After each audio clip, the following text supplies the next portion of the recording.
All right. Noting the hour in the presence of a very large quorum, good job, everybody's here. I call the Acton-Boxborough Regional School Committee to order. Members of the public who wish to watch the meeting online may use ActonTV's YouTube channel, found at the top of the agenda. This meeting is being recorded and will be posted on ActonTV's website at actontv.org. With that, let's get on to our most excellent retirement celebration. Peter. You know, I just want to personally, before I turn this over to Andrew, to have some recognition of all the individual retirees. It's so awesome to have you sitting in the audience tonight. I think of all of the impact that you've had on AB students over the years and the community here, and just what you've given of yourselves. I mean, I've had an opportunity, some of you I know a little bit more than others, obviously that's kind of the nature of my role.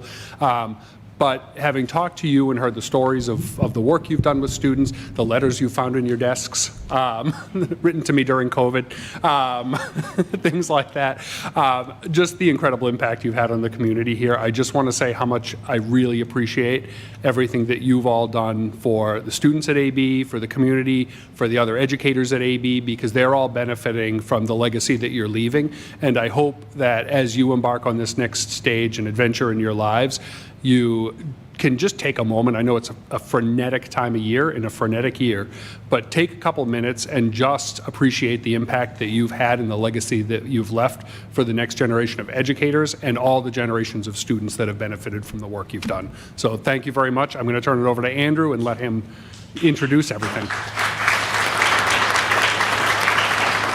Okay, good evening, everyone. As Peter also welcomed you, I'd like to welcome you to our retirement ceremony for those who are retiring at the end of this year. As we've said in previous years, engaging in sort of the process of working with our staff who are retiring, it necessarily involves holding oftentimes multiple and competing feelings and emotions at the same time. On the one hand, there is a bit of appropriate sadness, lamenting that sort of a period of time, a stage in time has come and gone, that we won't be able to see certain colleagues and cherished friends moving forward.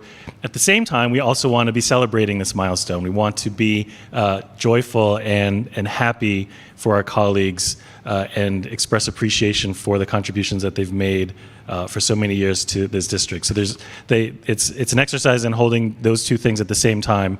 We're going to set aside the sad piece for now, and we're going to focus tonight on the celebratory piece to thank them for their many years of service and to wish them well.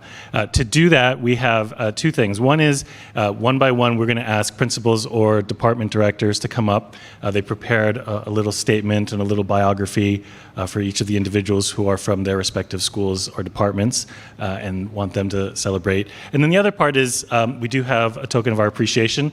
It's at this time that I wish I could channel Oprah and tell you that under your seats there's keys to a car. We cannot. But that being said, we still have a token of our appreciation. It certainly doesn't sort of match all of the contributions that you've made, but hopefully still will come in handy and will be something that will remind you of your time fondly at Acton-Boxborough. So with that, we are going to, it's not going to be in that order. That slide is alphabetical, but we're going to go by the presenter. Before doing that, I do want to acknowledge also these types of ceremonies are not possible without the support of individuals like Julie LaLumiere and Candace Doncaster. Anything that I do remotely well is really because of them. And then when they're not supporting, you all know it's a lot less. So with that in mind, I think the first one, I think Tricia O'Reilly is going to come up to speak a little bit about a cherished member of the Conant community.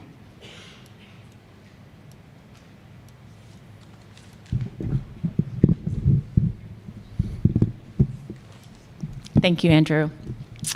So we are here today to celebrate Betty Ann Vitale's incredible 37-year teaching career, including 22 years at AB. During this time, Betty Ann has had a profound impact on our Conant school community. Betty Ann is a dedicated teacher who cares for her students, knows their families, and works to set them up for success. Everyone knows Miss Vitale. Everybody who knows Miss Vitale knows that she is skilled, has high expectations, and likes to make learning fun. A great example of this is her annual hatching of ducklings, which actually happened today. And I wrote this last weekend. As each duckling hatches in her classroom, it is greeted with the song, "Happy Birthday, Little Ducky," sung by a chorus of delighted first graders. As the ducklings grow, the students read aloud to them, poolside. And during math time, the ducklings are weighed on a balance with Unifix cubes to demonstrate their growth. The whole school looks forward to duckling season each year.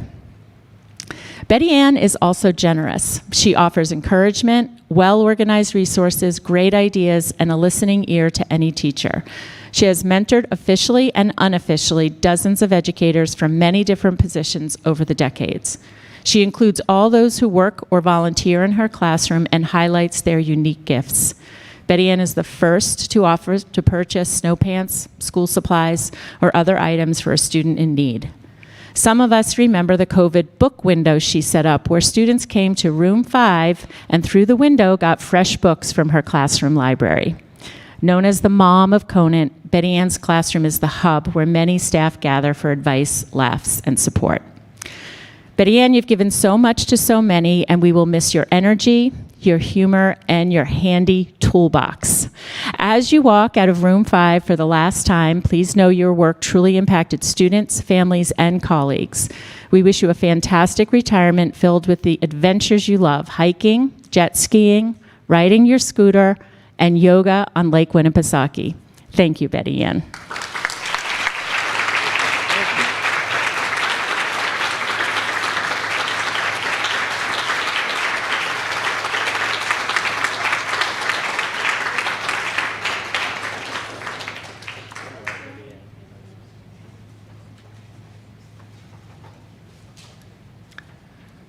All right, Mr. Hamill, I think you're up next.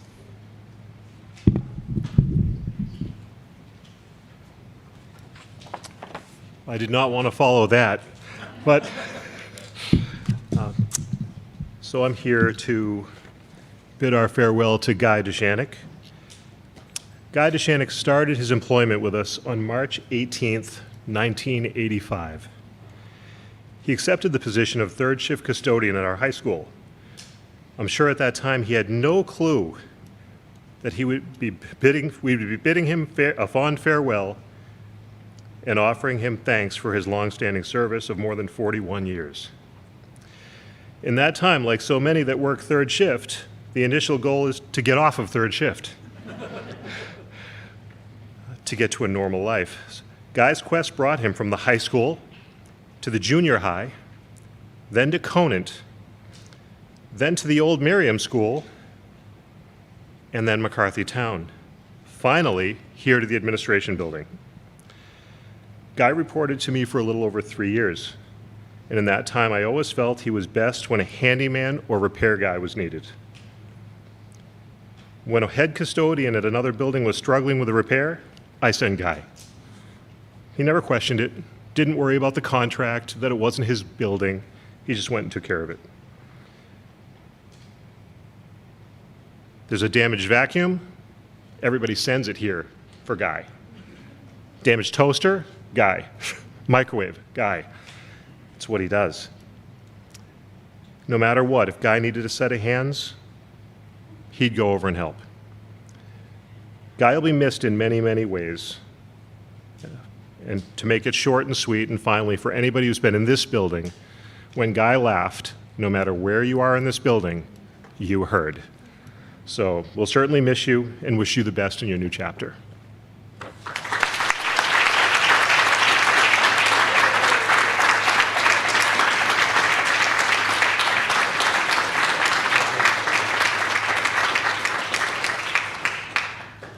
Mr. Gibowitz, you ready?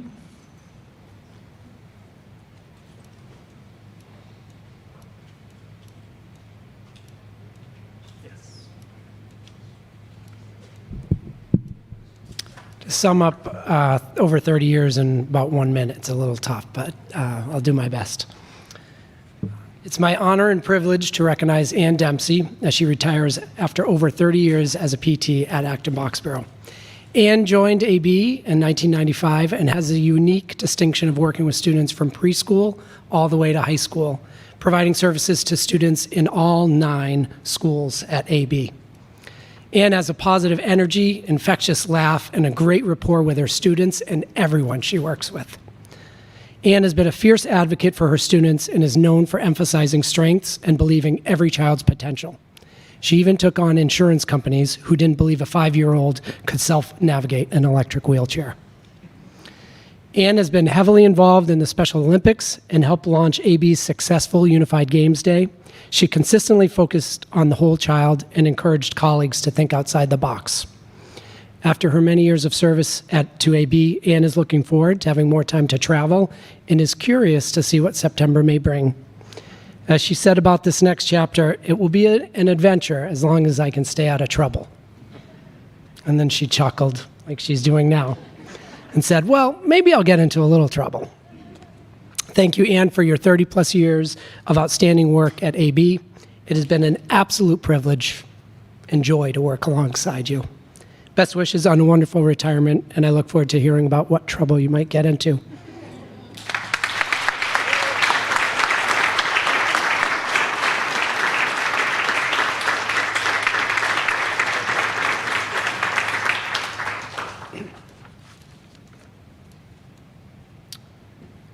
I'm also here to honor Lynn Tremblay.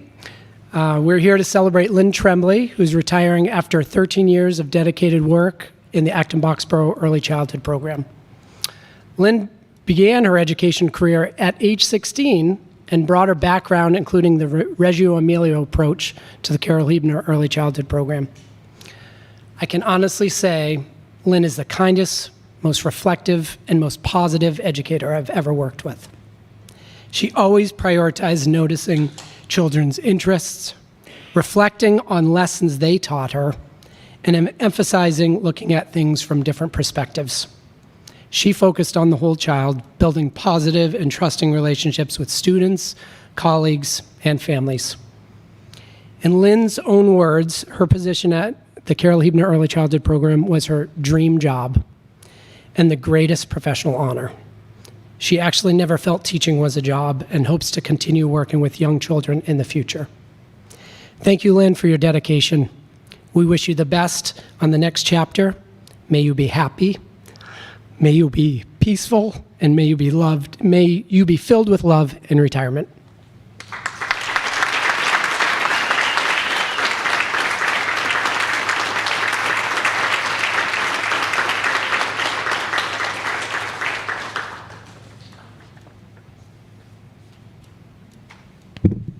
Okay, thank you.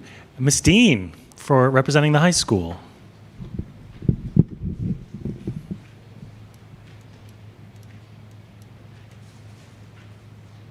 I may have to tilt this down a little bit. Good evening. I have the privilege of honoring 5 retirees in the high school. I was given 45 seconds for each, so time them. Peter Cacciola, Mr. C. Mr. C has had a wonderful career as an athletic trainer for 44 years, with the last 24 at AB. He's worked with over 11,000 student athletes, hundreds of coaches. This year, he earned the honor as Athletic Trainer of the Year.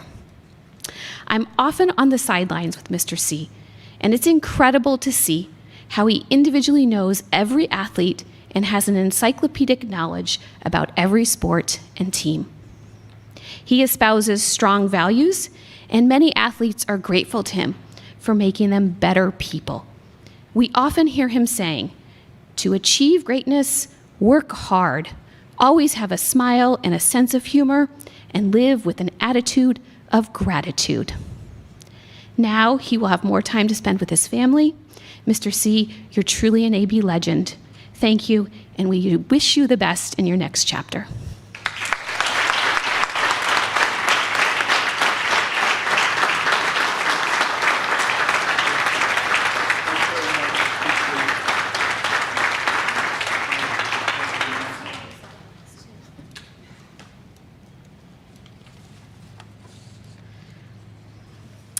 All right, Karen Farah. Karen has dedicated the past 33 years to teaching earth science and environmental science at AB. Her 25 years as part of the transition team brought her immense joy and satisfaction.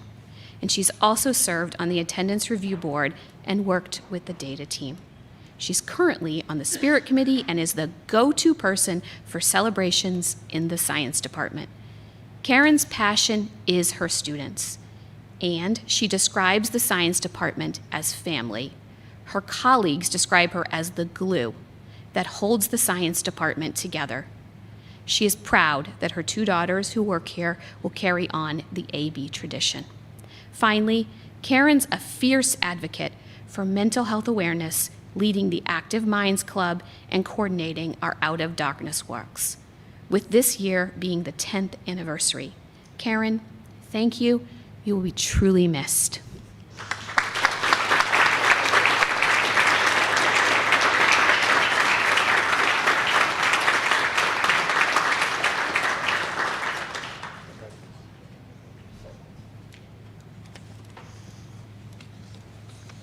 I mean, we have some long-standing individuals at the high school. That was 33 years. We're going in alphabetical order, so now we're on to Andrea Kumjan. Andrea. Let's see, where's Andrea? Oh, she had to step out. Oh, so maybe we should move on. Is she coming back?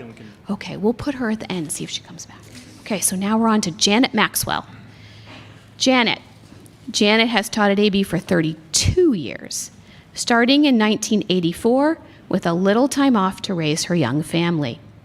Her husband and 3 children are AB graduates, so her family is truly a fixture at AB. Janet has taught nearly every math class and can be considered the Algebra 2 honors guru. Janet knows how to help students succeed, holding them to high standards and guiding them to get there. Janet was the school choice coordinator, a MAP alternative program teacher, volleyball and cheerleading coaches, class coordinator of the class of 2026, co-advisor for the classes of 24, 25, and 28, and an instrumental member on the stress management, scholarship, and graduation committees. Janet is looking forward to spending more time with family, and we wish her the best in her new home in Maine. Janet, you are literally a part of the fabric of AB and will be dearly missed. Thank you.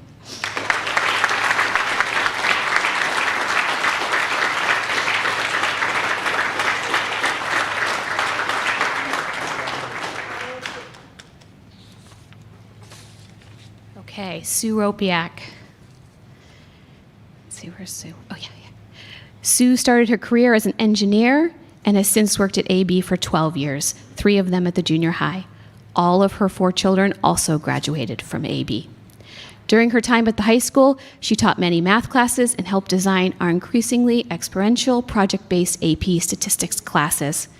This year, in her last year at AB, she taught both physics and math so that we didn't have to reduce a teaching position in either department.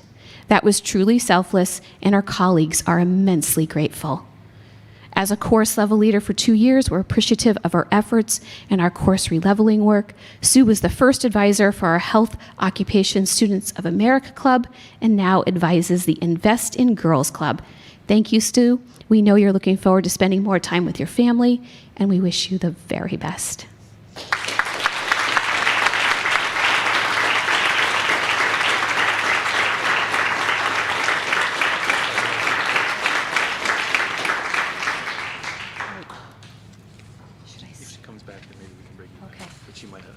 All right. Congratulations to Andrea, and if she comes back, I'll talk more about her. All right, Mr. Marcotte, you're next.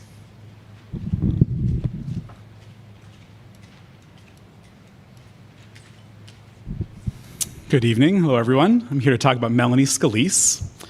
Since 1994, Melanie Scalise has taught 7th grade English at R.J. Gray Junior High School. Over more than 3 decades, she has served as a mentor to new teachers, a co-department leader, and a dedicated advocate for student learning. Melanie's classroom is always centered on the power of stories. As she has reflected, she is proud to have helped students use literature to better understand themselves, one another, and the world around them while finding joy in reading. A strong believer in teaching the whole child, Melanie has always worked closely with teammates to build community and support student growth. She also advised numerous student clubs and activities, the Star Wars Club being one of them. Reflecting on her career, Melanie says she is proud of every student she has taught and grateful for the joy that they've brought to her life. As she begins retirement, we thank Melanie for her extraordinary service, and we wish her health and happiness in the years ahead. Congratulations, Melanie.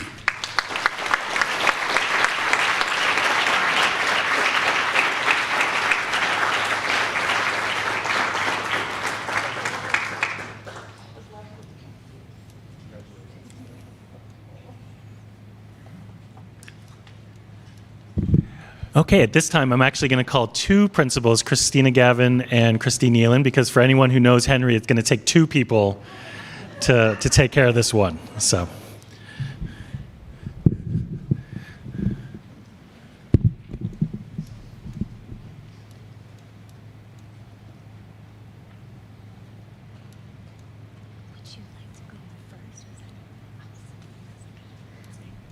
Good evening, everyone. We're here to share about Henry Morris. To say that we have been fortunate to have had Henry as our head custodian for the past 15 years is a huge understatement. Henry's dedication to the staff of both Miriam and McCarthy Town has been extraordinary. He has met the needs of the Parker Damon building, and it has been unparalleled. Every school year, after working tirelessly in the summer, the first days of school have always been welcoming thanks to the shiny, clean, bright, organized school building. And during the school year, the barrage of text messages that Henry responds to on any given day, from bathroom calamities to hallway spills to AC and heat not working, to the occasional birds and other animals around in our school building, chairs and tables in needs of a quick fix, the unending number of paper towel and soap dispensers to be filled, elevators not working. Well, let's just say that we've made sure that it hasn't been boring for Henry. It's also impressive to recognize the countless hours of time above and beyond that he has worked. He has done so much for our schools and the building over the years. He helps out at both schools' PTO events. He's painted hallways, stairways, you name it. He removed tons and tons of snow from the sidewalks. He's led in the entire custodial staff of the Parker Damon building. He's coached sports teams of all ages at AB. He's served as the AB custodial union rep for several years. And it's really hard to put into words how much Henry will be missed, not just for all the great work he does, but for the person he is. He is honest, straightforward, always speaks his mind, always gets the job done. He's a dedicated family man, salt of the earth kind of person, and he always seems to be in the know and knows every single thing happening around the Parker Damon building without a walkie-talkie. Henry, I speak for a lot of us when I say you are going to be missed. Congratulations on your well-earned retirement. I still have your number, so we may text you. And best of luck. Don't be a stranger. Congratulations.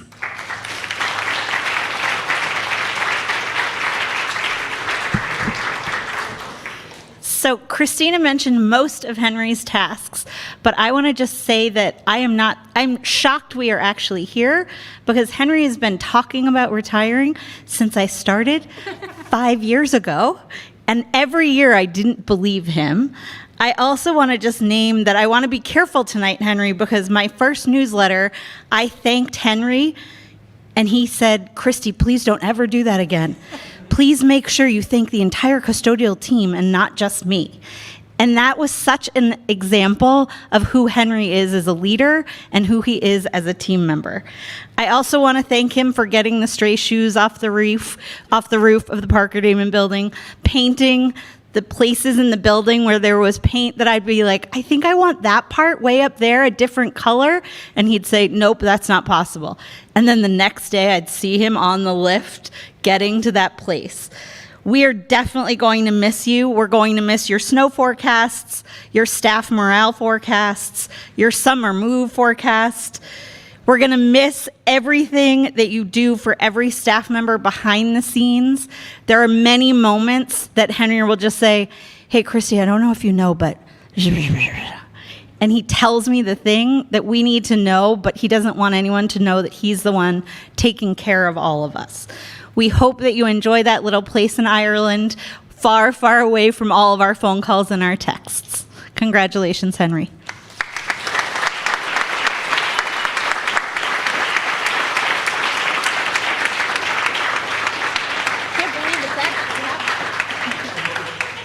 Congratulations. We'll miss you.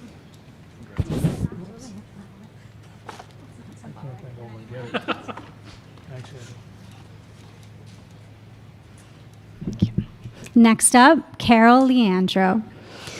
Carol Leandro is currently in her 20th year of working for the district, and for the past 5 years, she's worked as a full-time special education assistant at Miriam, primarily with 6th grade, and sometimes with 4th.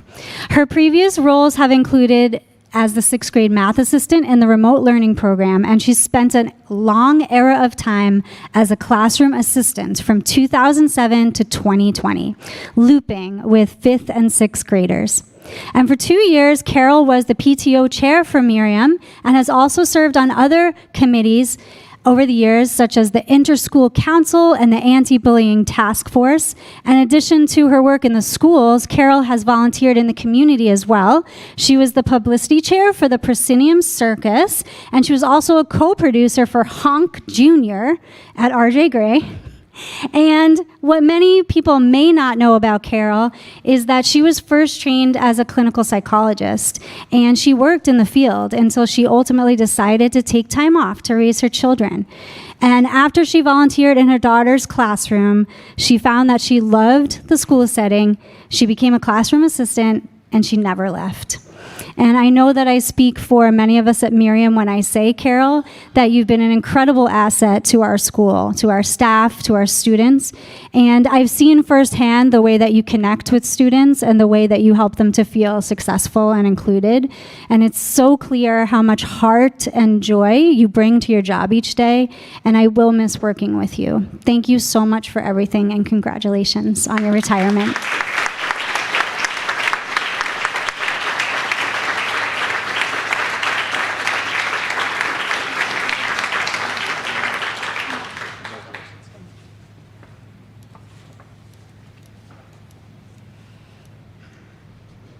And now I'm going to share about Trish Underwood. Trish Underwood, for those of you who don't know, is one of Miriam's beloved kindergarten teachers, and she's been a part of the Acton-Boxborough teaching community for the past 23 years. Her experience and background has been in early childhood education, specifically kindergarten, and aside from 1 year at McCarthy Town, Trish has been working as an educator at Miriam Elementary School. Over the years, Trish has participated in many of Miriam committees, not just as a teacher, but also as a parent. And she has served on the Miriam School Council, the Teacher Council, the curriculum team. She's been a representative on the PTO, and most recently, the Honoring Miriam Committee. And she's spent her career supporting practices and curriculum that support the development of early social emotional skills. She shares a love for integrating content literacy together with science and social studies. And I have seen, Trish, how you go above and beyond to make sure that all of your students are getting what they need.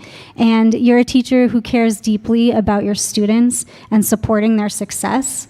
I want to say how much I've valued working with you these past years. I'm going to miss you. Congratulations on your retirement.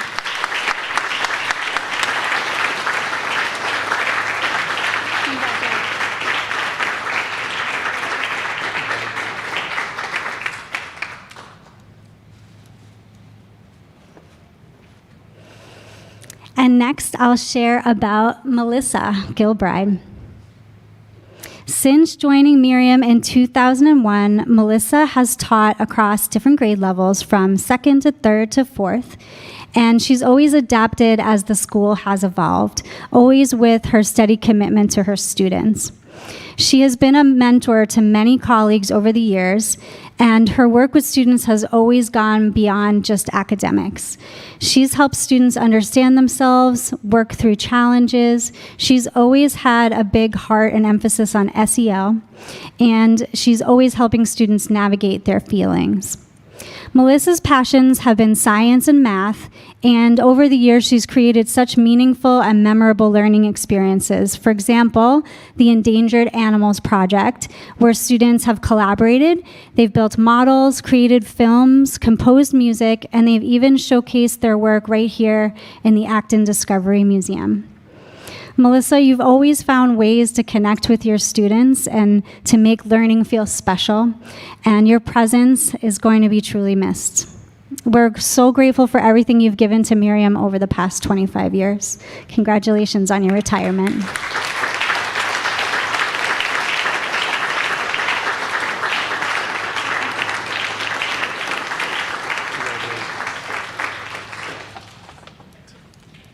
All right, thank you, everyone. If you could all join me in one final congratulations to our retirees, that'd be great.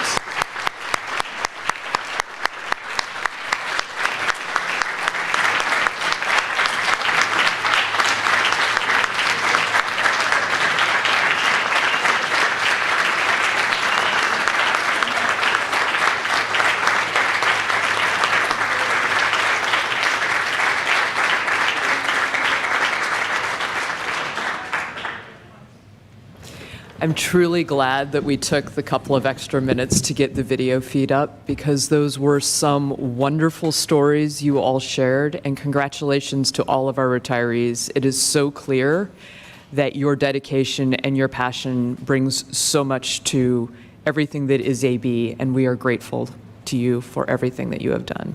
Thank you. So as we transition to school committee business, I want to welcome Andy Bancado and Hillary Grevin, who were elected on Tuesday, got themselves sworn in, are here sitting with us at their very first school committee meeting, and we are now a complete committee for the next full year. So welcome and congratulations. We are going to shift to public participation next. Per school committee policy BEDH, members of the public are invited to speak for up to 3 minutes. Public participation will only take place at this time during our meeting. Speakers must be recognized by the chair before speaking, and the committee does not typically respond to comments during public participation. You're welcome to come on up, and there's our microphone.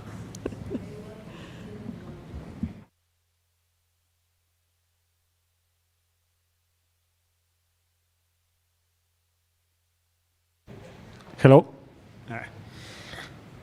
Hello, good evening. My name is Diego Represa, and I am a father from Acton. At the last school committee, a plan was presented to introduce artificial intelligence tool onto student devices and to incorporate AI literacy into the curriculum. You already covered important issues that will arise with the introduction of AI in the schools, including classroom distractions, reduced effort when completing assignments, challenge for teachers in evaluating authentic student work, bullying through deepfake content, and other concerns. I want to elaborate on those critical issues tonight, since you already addressed them. What was not mentioned is the opportunity cost.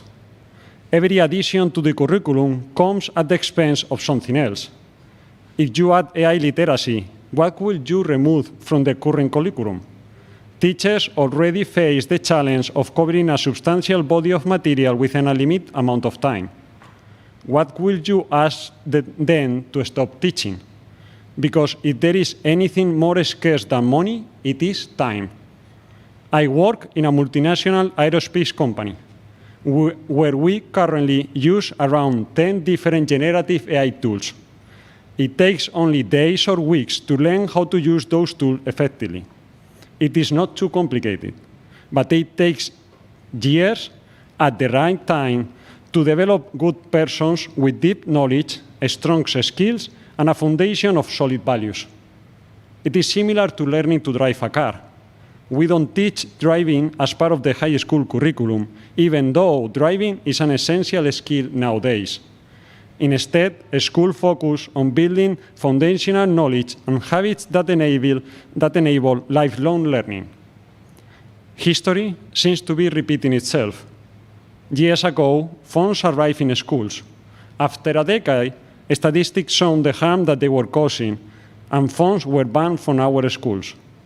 Later, one-on-one computers were introduced, and now we are beginning to see their effects and asking whether that was the right choice.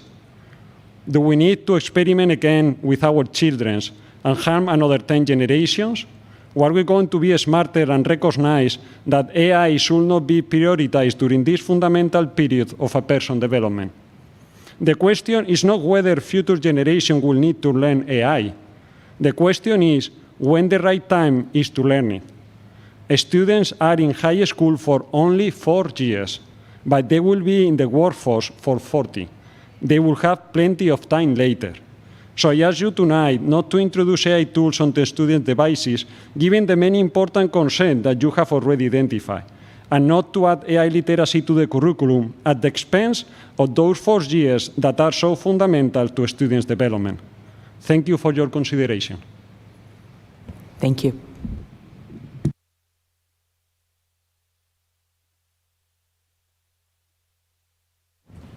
All right. In that case, we will move on to our Special Education Parent Advisory Council report.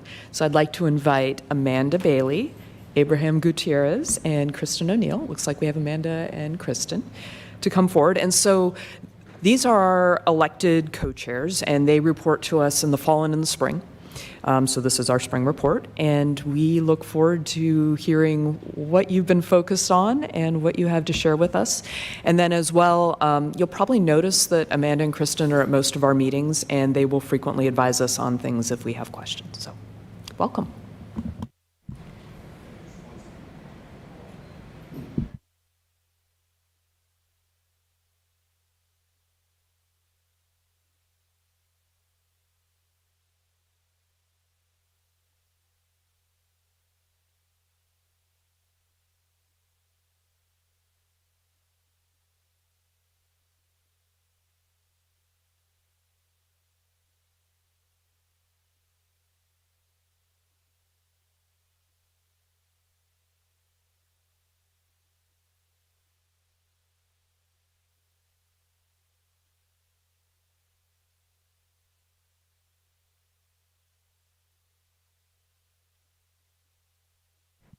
Thank you, Tori, and members of the committee. So as Tori said, my name is Amanda Bailey. I'm joined by Kristin O'Neill. Our co-chair, Abraham Gutierrez, is not able to be here this evening. He sends his well wishes, and this is our spring update to your organization. The CPAC's mission, for those who may not be familiar, each district is required to have a special education parent advisory council. And our role is to advise the district and the school committee on matters that pertain to the education and safety of students with disabilities. So that's students with 504 plans, IEPs, and those yet to be identified. We also meet regularly with school officials to participate in the planning, development, and evaluation of the district's special education programs. We do that in a number of ways. We collect individual stories and feedback from people. We publish feedback forms and surveys. We hold business meetings and coffees and have a chance to talk with people, compiling that information and then subsequently being able to advise you all to help impact policy, to help guide budget discussions and things like that. So just like every organization, we do a lot of outreach. We've had a presence at events across the district and throughout the year. Some of those are back to school nights, open houses, the junior high transition session. We also shared ongoing education opportunities and resources via our newsletter and Facebook. And here to you all at our fall presentation regarding the Federation for Children with Special Needs Basic Rights workshops, which are online and available to anyone in the district thanks to our MASC membership through the district. We also have a strong presence on Facebook and a regular newsletter to share opportunities, information, and updates.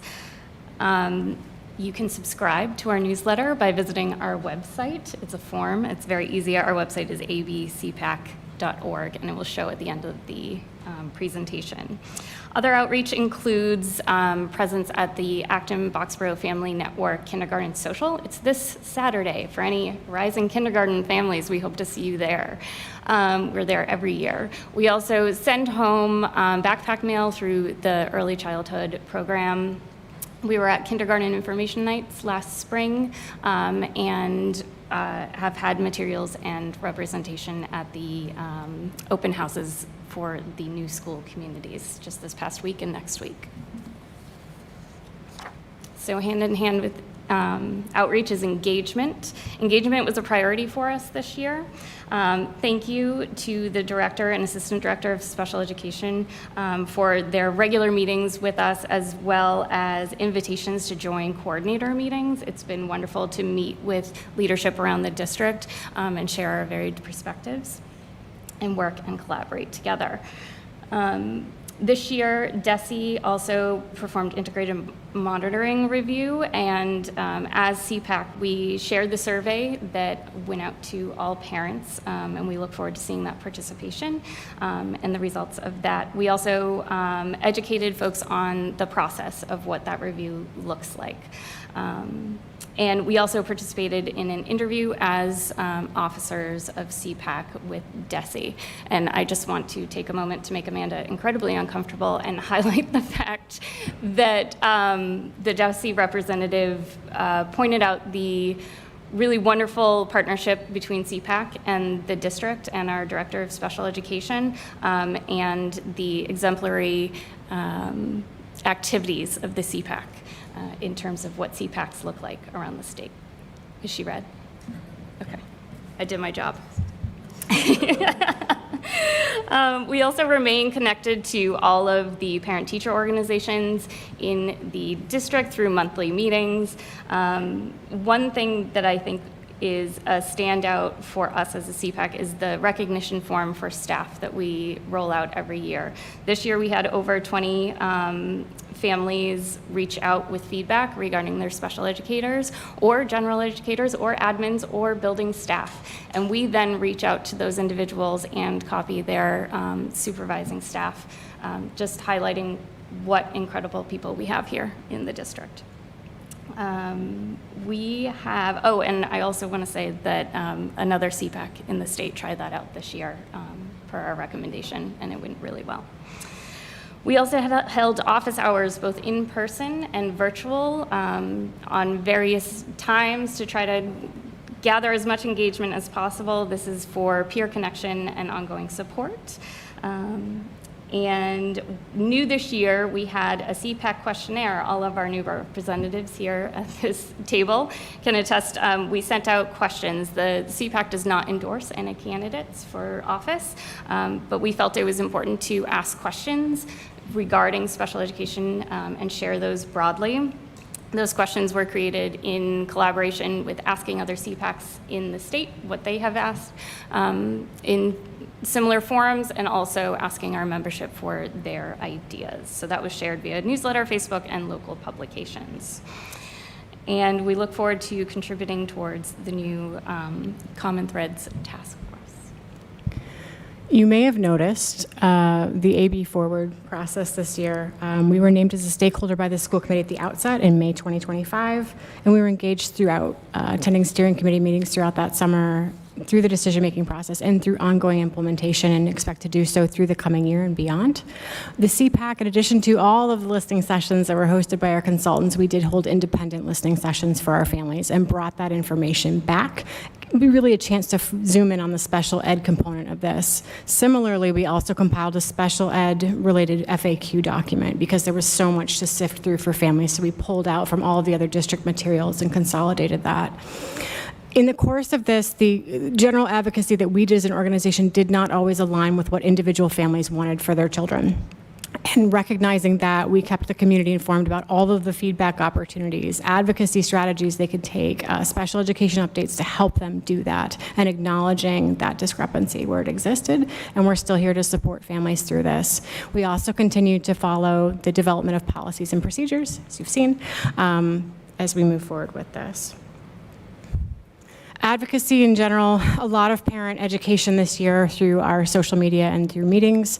Around the budget, we always follow the budget process from the beginning. We want to flag this year the elementary counselor additions, in particular, noting the caseloads that they face, that they manage the 504 plans, and appreciate the addition of the elementary counselors. The elementary STEP program is new this year, building out the continuum K through 12 for STEP. We did hear from a number of families who had questions about cohorts, professional development methodologies, and so we'll be continuing to track that through its implementation next year. And then we also, and we'll talk more about progress reporting, have continued to advocate around resolving issues with PowerSchool and access to documents through that platform. So priorities for the next school year. You'll note that we say priorities and not goals. Goals are something that we want to benchmark to.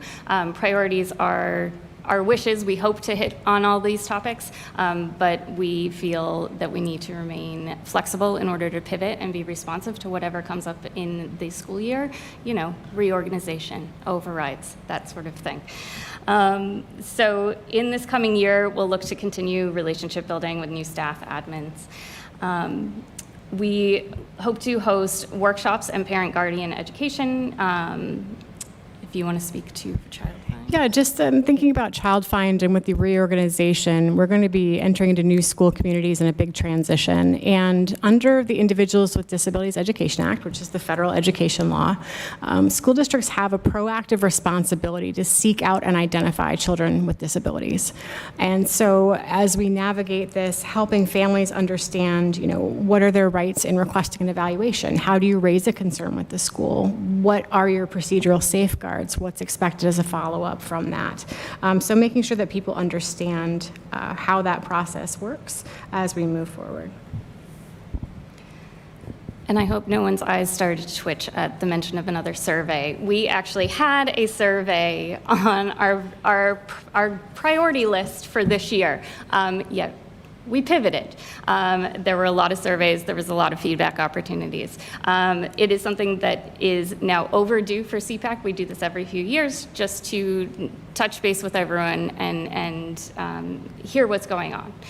So this is a big priority for us next year. That said, we do want to be thoughtful knowing that there'll be some feedback required in the superintendent search. So we will be watching that scheduling very closely and hope to target early fall before that comes out. But of course, we'll be on top of things and shift as needed. What else? We have some existing dyslexia recommendations. Those were last presented in June of 2020. They're on our website if anyone's curious, but it's time to revisit those. It's a topic that's come up quite a bit in the last year, so that's something that we'll be looking at this year as well. Speaking of superintendent search process, we'll be engaging in that. Historically, CPAC has run a focus group and shared that feedback with the screening committee, and we hope to do so again this year and this go around. And AB Forward implementation will include progress reporting, which Amanda will talk to. Where's my soapbox? So just as a general piece of information for folks who may not be familiar with special ed, IEP progress reports are issued at least as often as we get general education report cards for students without disabilities. So you get a report card in December, you're supposed to get an IEP progress report with that. I've cited just the two laws that describe that. Why is this relevant for the school committee? Because there's going to have to be an alignment of elementary progress reporting, and y'all have policies about it.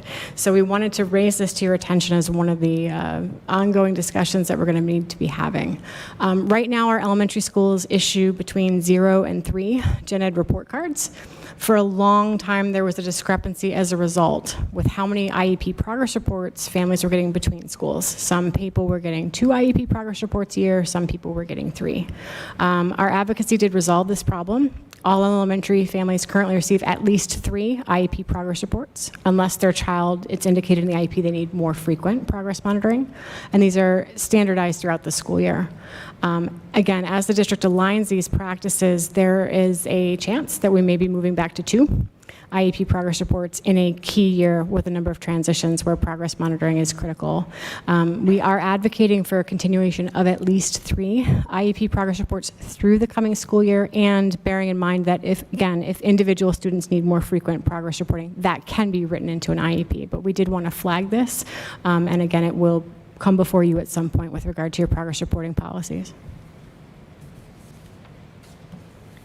All right, this is what I mentioned earlier. We have a MASC membership as an organization through the district, and that gives us access to free basic rights workshops on an ongoing basis. Historically, before now, the district and SEPAC would partner together to give 1 workshop a year.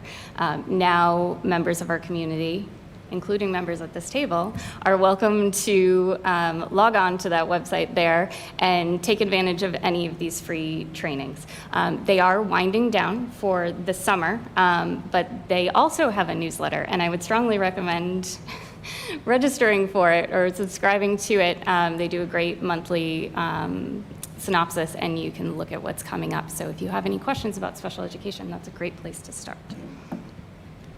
And as we conclude, our sincere appreciation to Director of Special Education, Natalia, who's at the back of the room, as she entered the district this year, was very open, collaborative, communicative with us, sought our input on different things throughout the year. It's been a pleasure getting to know and work with her. We wish outgoing Assistant Director Dan Mazur the very best. It's also been great working with Dan through the new IEP rollout and implementation. Our ongoing thanks to you all for your collaboration, and our thanks to outgoing co-chair Abraham Gutierrez for his service. We did have our elections last night. You will be seeing more of the pair of us. We still need secretaries.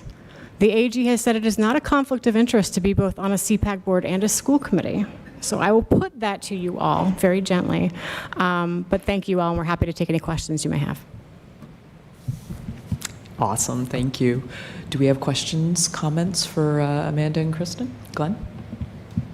Thank you for this. And so you hit on so many important points, and then one point that has informed my thinking is just how big of a difference there is between identifying something like a dyslexia diagnosis, even between like kindergarten and 2nd grade.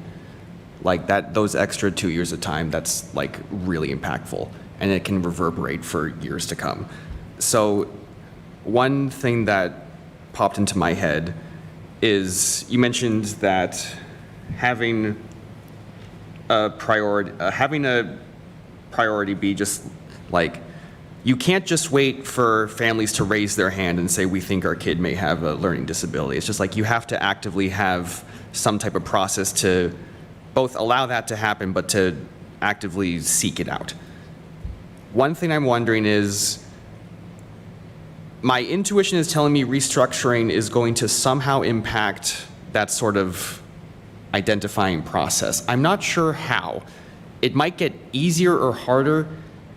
That's something I'm just wondering. I was wondering if you had any insight onto that. How do you think restructuring how do you think our restructuring process may impact how we identify students with disabilities as early as possible? Like maybe it's easier or harder or just different. And the last thing is just, what do you hope our upcoming superintendent search committee considers with all of this, including your recommendations for special education and just having those priorities be baked into the process in day one? Thank you, Glenn, for the questions in 60 seconds or less. Go. No. So I'm going to just pick up what you said about dyslexia and specific learning disabilities, because the district actually has done a lot around early childhood literacy, early identification, and intervention. A lot. What we mostly see and hear from is families whose kids didn't benefit from that. So the middle to late elementary and beyond, where maybe they weren't caught early, and now we have other issues as a result, socially, emotionally, et cetera. So that's primarily who we do hear from. But I think when we think about Acton-Boxborough and early childhood literacy, we're kind of all over it and on it when it comes to doing that. So I have a lot of faith in being able to carry that over. And Gabby Abrams isn't here to talk about that. I know Natalia can talk about it, but that's very much on the front of people's minds. I think when we think about Child Find, it's more about, there may be this grace period that creeps in, and we're already hearing from families who are wondering, do I trigger an evaluation now or do I wait till fall?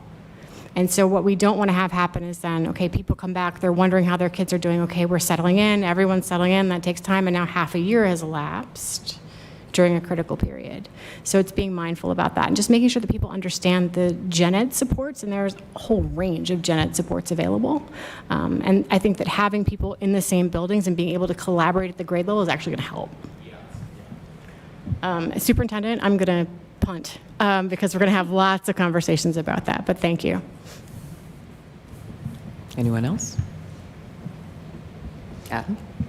I'm going to follow along in Kristin's footsteps and try and make Amanda embarrassed and just thank her, because we discussed last night that she's been serving in some form in the CPAC for almost 13 years now. So thank you both, Amanda and Kristin. But Amanda, 13 years, congratulations and thank you. Never discuss a woman's age, Adam. Lisa? I just wanted to express gratitude to both of you. Thank you for all that you do. Thank you for all the advocacy, and thank you so much for your partnership with us. We really appreciate it. It means a lot. And thank you to Lisa, Glenn, and Vikram as our representatives from the school committee this year. All right, we'll stop embarrassing you, Amanda. Thank you both so much. We appreciate you. All right, so we are going to transition next to superintendent search firm interviews. And so those who are kind of following along in our process, kind of where we're at with this is the school committee held a workshop and started understanding what this process is going to look like. And of course, we did this before we had our Boxborough members elected, so I really appreciate that all three candidates came. That was really important. So, you know, both Hillary and Andy were there for that, as well as Felicia, who ran too. We are now this evening going to interview the search firms that were selected as finalists. We had a small group review the four firms that submitted packets, and we do have all three of them here tonight, so that's good. So the way this is going to work is each presentation has about 10 minutes. That gives us 5 minutes afterwards to ask some questions. I've got the master list of questions that we kind of put together during the workshop. So I've got one of those that I will hit for all three, because that was one of the things we talked about as being important. And then after that, we've all got to figure out how to kind of keep this under control. So it's probably not in everybody asking a question, but if you feel like there's something that is a gap that's missing, let's make sure we get that out. And then once we've heard from all three, we'll have a conversation about what we think our best option is. Everybody good with that? All right, Andrew. Yeah, great. In fact, thank you, everybody. Our first presenter is Alicia Mallon from MASC, so I'm going to invite Alicia to come up to the presentation table. While she's doing that, Peter, I actually did email you or forwarded you. Alicia has some slides, in potentially, if that sort of becomes, just as in addition to that, there's paper copies, and I've also emailed the school committee shell with those slides as well. So if for some reason we can't get them out, that's fine. Okay, yeah. So then I would say to the school committee members, just use either the paper version or the digital version that you have available to you as reference for when Alicia makes her presentation. So I'll hand it over to Alicia. And actually, as Alicia's getting settled, we are going to see more of Alicia because she is our field director for the Massachusetts school committees and Association of School Committees. So we will get to have more conversations. But tonight, this is in this specific context of selecting a superintendent and doing that search. So welcome, Alicia. Thank you, and thank you for having me. So by way of introduction, my name is Alicia Mallon. I'm a field director for the Massachusetts Association of School Committees. I'm the field director for the Northeast, so if you look at Massachusetts, I have sort of above Boston, up towards Maine and New Hampshire, and there are 3 other field directors along with me, and we are a staff of about 10 people. We're a small group, but we are primarily your member association. So as Tori said, we do a lot of governance training. We run Charting the Course. For those of you who are new, you'll see us when you come to do your Charting the Course. We provide backup for our members. So essentially what I have handed out to you tonight is just a really quick overview. We like to, when we're talking to our member organizations, let me back up and say, it is one of the benefits of working for MASC is that everyone on staff either is now or has been a school committee member, so we have all sat where you sat. I am starting my 10th year. I was 5 years on the Westford School Committee, and now I'm starting my 5th year on the Neshoba Tech School Committee, and I am their secretary. And both of my kiddos go to Neshoba Tech as well. So one of the things we like to start out with, and you can see it in the slides, and I won't read through them, is we just like to remind our member organization, our members in our organization, that there are 2 things that school committees have to do to hire a superintendent in the state of Massachusetts. One, that person that you hire either has to be certified or able to be certified as a superintendent in Massachusetts, and you have to do it at a public meeting. Beyond that, there are many options open to all of you. And you are in a very advantageous position where you're talking about your search the year before you want to run it. We do have some districts that sort of come in urgent situations and have to talk about interims, but you are in a very advantageous position where you're looking at starting in the fall, which is fantastic. So I did include in my slides some of the other options, things such as hiring an interim, hiring internally, et cetera, and what that would look like, just for your reference. But I know that you are more interested in an external search. So there are 2 options for you when we're talking about an external search. You can either run the search yourself, and if you're going to do that, you have to make sure that you have the administrative capacity within both the school committee and the administration itself to really be the boots on the ground. Those are the people who are running day-to-day, everything running for your search. The other option is you can hire a consultant firm, and there are many, and I know there are a couple more here tonight. There are many that operate in Massachusetts. I will say this, no matter what path you take, we are always your member association. We are always your backup. If you hire us, if you hire someone else, if you run it yourself, we are always here to support you, and we will continue to support you, especially once you get on the other side of hiring your next superintendent. We very often come in and do all kinds of workshops for operating protocols and things like that. So as much as we love to run searches for our members, we are not offended if you choose another group, and we will still continue to support you. So hiring a consultant, that there's a wide range of fees that are out there for consultancy firms. There are many that are larger than us. There are a few that are smaller. We also, as MASC, we offer what we call the no-fee technical assistance option. The difference between you paying us to be your consultant and you doing the no-fee technical assistance is if you do the no-fee technical assistance, you really have to run it yourselves. You really have to have the capacity on the committee, within the administration, to run all those things, and then we would be your backup. When you hire us as a consultant, and this is an oversimplification of it, but when you hire us as a consultant, we run point on everything and you back us up. There's still input that has to happen from the committee, from the administration, all those things. But the difference is, do you have the capacity and the resources, the human power to be able to pull that off? I've outlined for you what no-cost technical assistance looks like and what full cost looks like. It's technical assistance plus. I do want to share that in the last year, I personally, my 2 searches that I did this year were Gloucester. They actually promoted their internal candidate, but they went through a full interview process and decided to hire that person. She starts next year, and she's been shadowing their outgoing superintendent this entire time. And I also just wrapped Littleton's search this past spring. So myself, I've done 2 this year, and I have done many before that. There are 3, like I said, 3 other field directors and our executive director.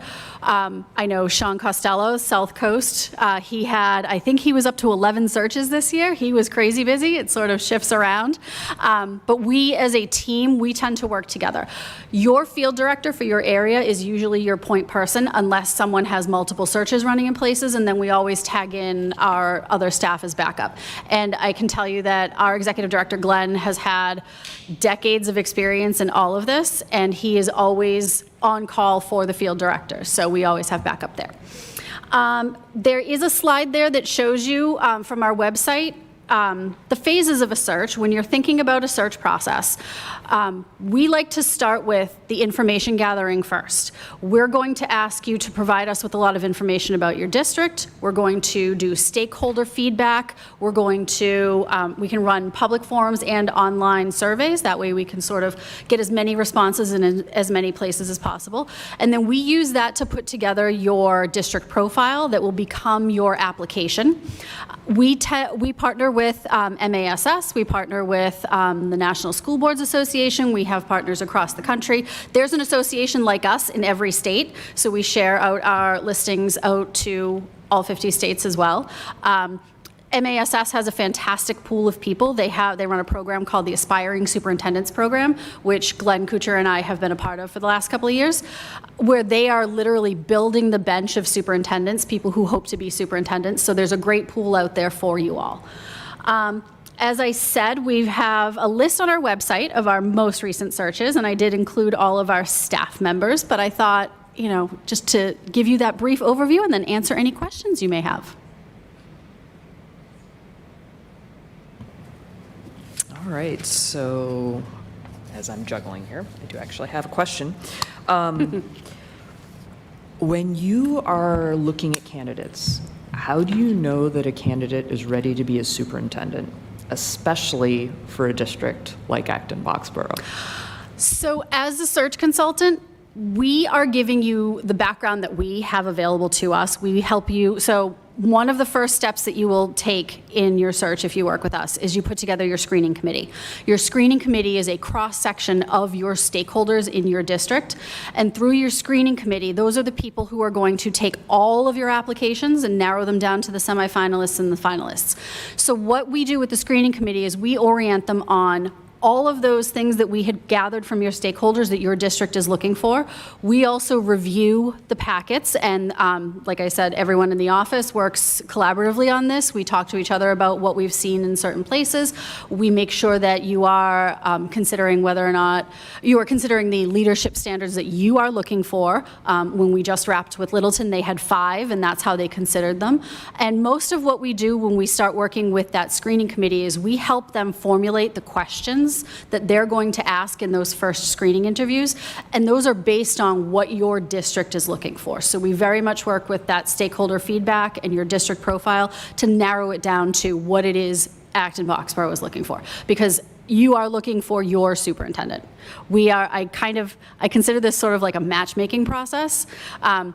We are looking for the best match for you. And that doesn't always mean someone who's been a superintendent for 10 years. Maybe it's someone who it's their first superintendency. We're looking for the next person who can partner with you to give you the results you want for Acton-Boxborough. Glenn? Thanks for this. So in that you just mentioned, I'm curious about what are the different leadership standards you have seen from district to district? And just what variations have you seen? So a lot of what happens is the district will identify priorities. There are districts, such as yourselves, which you're a regional, there are districts that say we really want someone who's had regional experience, whether they've been a superintendent or an assistant superintendent or someone in the administration within a regional. Very often we look at what are your budget priorities. Do you want someone who has been a financial officer, or are you looking for someone who is more coming out of the classroom primarily? It depends on what the district identifies. The bottom line is they have to be able to be certified or certified as a superintendent in Massachusetts. So they will have that. Everything else is sort of what their leadership experience is and lines up with all of you. There are fantastic superintendents out there who this is their very first superintendency, but they had experiences that lined up with what the district wanted, and they hired them so they could grow together. And then there are other districts who hire people who have 10 years of experience because their leadership profile matches what the district is looking for. Andrew. Thanks, Tori. Thanks for being here. Thanks for the presentation, all the documents. I was looking through one of the other documents that you have, specifically the one about pricing. Yes. And on page 9 of that, section 7, you break out the pricing into 2 separate items, consulting services and advertising services. And specifically, within the advertising services, you talk about buying full page or buying ads in the Sunday Boston Globe and the Education Week. I understand. I wonder, actually, if we are in a post-print world when it comes to this. And also, what are the qualifications for this, and what kind of campaign are you looking to do? Is it reposting? I'm curious about this. Also, you call out the difference between the print ads that you're looking to purchase and the other consulting services and expenses. Does Section A manage online job boards and optimization in that respect? And option B is just these two print? Yes. So option B is there because sometimes people really want to do a print ad. I can tell you that's not usually the standard. We're not usually printing brochures anymore. We're not usually putting things into the Globe. Most districts do not pay extra for that advertising. When we have your application ready to go, when we have your brochure ready to go, and we're ready to post, we put it up on our website. We share it to the superintendent's website. I'm gesturing to your superintendent. We share it to MASS, and they share it. We share it out on our social media platforms, and then we maintain a list of interested parties, either people who are looking to be superintendents, people who may currently be superintendents. We also share it out to the National School Boards Association, to our partners. We mostly do this online. We post it, we blast it out via email, we blast it out via our social media. We have multiple social media platforms that we post on. We share with the superintendents share it out with their members. So less and less we're seeing that people are doing actual print. We do leave it there as an option because you never know, someone may want it, it's possible. But for the most part, most districts will not choose to do that. They will just stay within that first fee and everything is included in there. Jake. Hi, thank you for the presentation. I'm wondering if you could just answer what, from your perspective, do you think your firm does differently than other firms in a search process like this? What makes you distinct? So I would say what makes us different is we are definitely small, but we are a member association. And because we are your member association, again, almost everyone in the office either has been or is currently a school committee member. I can tell you that part of the way I got my job at MASC was I replaced the irreplaceable Dorothy Presser. She was my field director. And my district ran a search where she was our field director, search consultant, and I was the lead for the search committee. And then I worked with her on policy projects, and through that is how I came into MASC. So because we are the member organization and because we are school committee first, we have those relationships on the ground with our members, with all of you, and we do this. We are in and out of your districts where we are, working on governance. We have that eye to what the school committee superintendent relationship really should be, really focusing on making sure that the lines of communication are clear between superintendents and school committees, that roles are understood and accepted, and that you all start off on the right foot. So I think because we're smaller, we do offer that advantage. But again, as I said, if you go with a larger group, we still will back you up otherwise. And I think also because we have a really good relationship with MASS, and Glenn and I do work with them with their Aspiring Superintendents program, and we recommend that all of our districts send whoever you hire, if they have not been a superintendent before, that you send them to the new superintendent induction program as well, because then they get a mentor and a cohort through MASS. So I think it's less about our size and it's more about our experience across our 10-member staff. We have decades and decades of experience. So.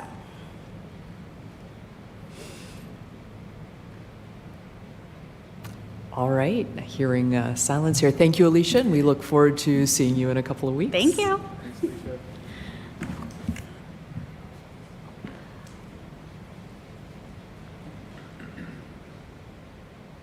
So Sherry's going to help us out and grab the next consultants from NESDEC.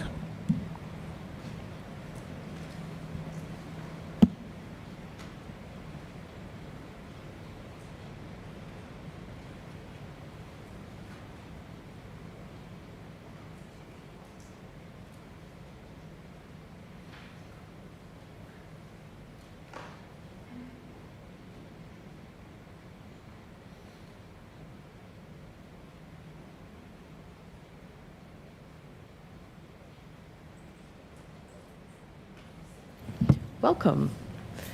All right, so these are our representative from the New England School Development Council, and I believe we have Dr. Carolyn Burke, and I'm sorry, I didn't get... Nancy Mara. Nancy... M-A-R-A, Mara. Mara. Welcome. Thank you.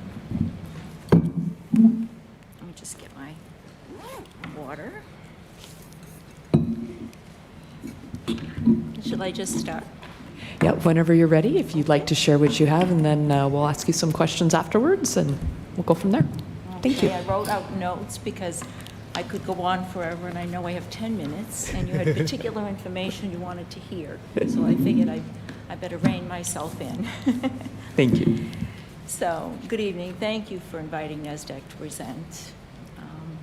I'm Carolyn Burke, one of the lead consultants for NESDEC. Oh, sorry. Come on over here.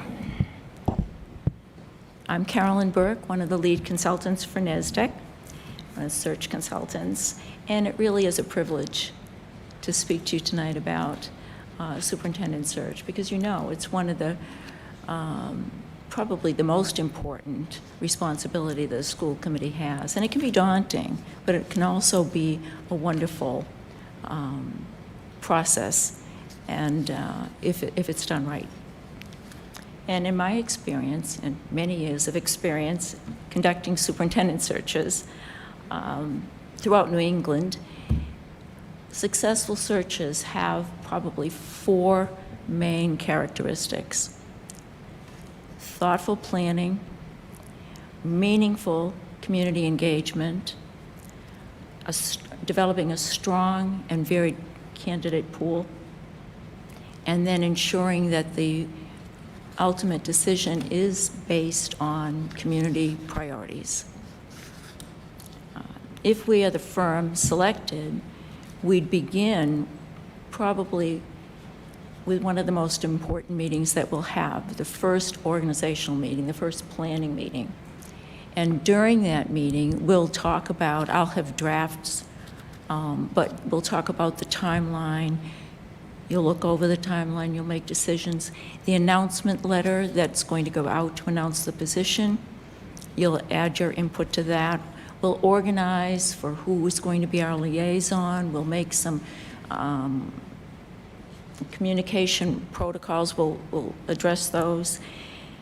And we will discuss the many options available to you at each phase of the search so that you'll have a heads up. You don't have to make all the decisions that night, but you'll know what options you need to be discussing at your meeting as the search goes on. You can tailor the search so that at the end you can say, yes, this met our district's needs, and we'll talk about that at that meeting. We'll also begin an ongoing conversation to discover what you as members are looking for in your next superintendent. And I'll be talking to you about ways to talk to each of you as individuals and then as a group so that I get a real feel and you get a feel for what you're looking for in your superintendent. Recruitment begins after that first meeting. So after you've designed your announcement letter, it goes out. And recruitment is not static. It's not an event. It continues throughout the search until the applications are deadline. So at the beginning, we cast a broad net over professional networks and professional organizations and superintendent groups. And we are looking to attract a wide and diverse candidate pool of highly qualified candidates from many different experiences, backgrounds, leadership pathways, and educational settings. We include the Association of Latino Administrators, the National Alliance of Black School Educators in our pool. You had asked about that. And the diversity is also brought in through the extent of our networks. We have a national network. We're part of a national group of study councils, and our searches are advertised through their networks as well. So we have a national reach. We have a regional reach As a matter of fact, the NESDEC board has 18 superintendents on it from from each of the states, and they become involved in our searches when we develop the profile, when they know what they're looking for. They do targeted recruitment within their state, in the New England states. While the position is being advertised, and we like to have it out there for about 6 weeks, we found that that's a good amount of time. A candidate either knows or doesn't know within 6 weeks and gets the materials together. While we are engaging the community in order to seek to understand not only the strengths and aspirations that they have but also what are the opportunities and challenges they see facing the next superintendent. And as we gather understanding about that, we can have more targeted recruitment. As we gain more knowledge about what the community is looking for specifically, then we can target candidates whom we feel match those skills. And at NESDEC, we absolutely believe that community engagement done well is essential to a successful search. As a matter of fact, that's where I started with NESDEC, with the community engagement piece. And it has proven true over all the years that that piece needs to be done and needs to be done well and really thoughtfully if the superintendent is to be successful in the district. You can complete a search and choose a superintendent, but is that superintendent going to be accepted and successful in the district? And you want that too. So community engagement is absolutely necessary to ensure that. And the superintendent serves students and staff and parents, guardians, school committee. So you need to have those voices in this, even the planning, phase, the early phases of the search, and you have to provide opportunities for community engagement through to the selection of the new superintendent. You need to build those in. Those voices need to be heard, and they need to be felt heard. So it's one thing to hear, but you also need to have your communication back to the network, back to the community, reflect the fact that you're hearing them. So we'll talk about that. You asked about, we use an inclusive data-informed approach. We combine quantitative data that's gathered through the online survey with qualitative information that we gather through focus groups, interviews, community conversations, and the comment section of the survey.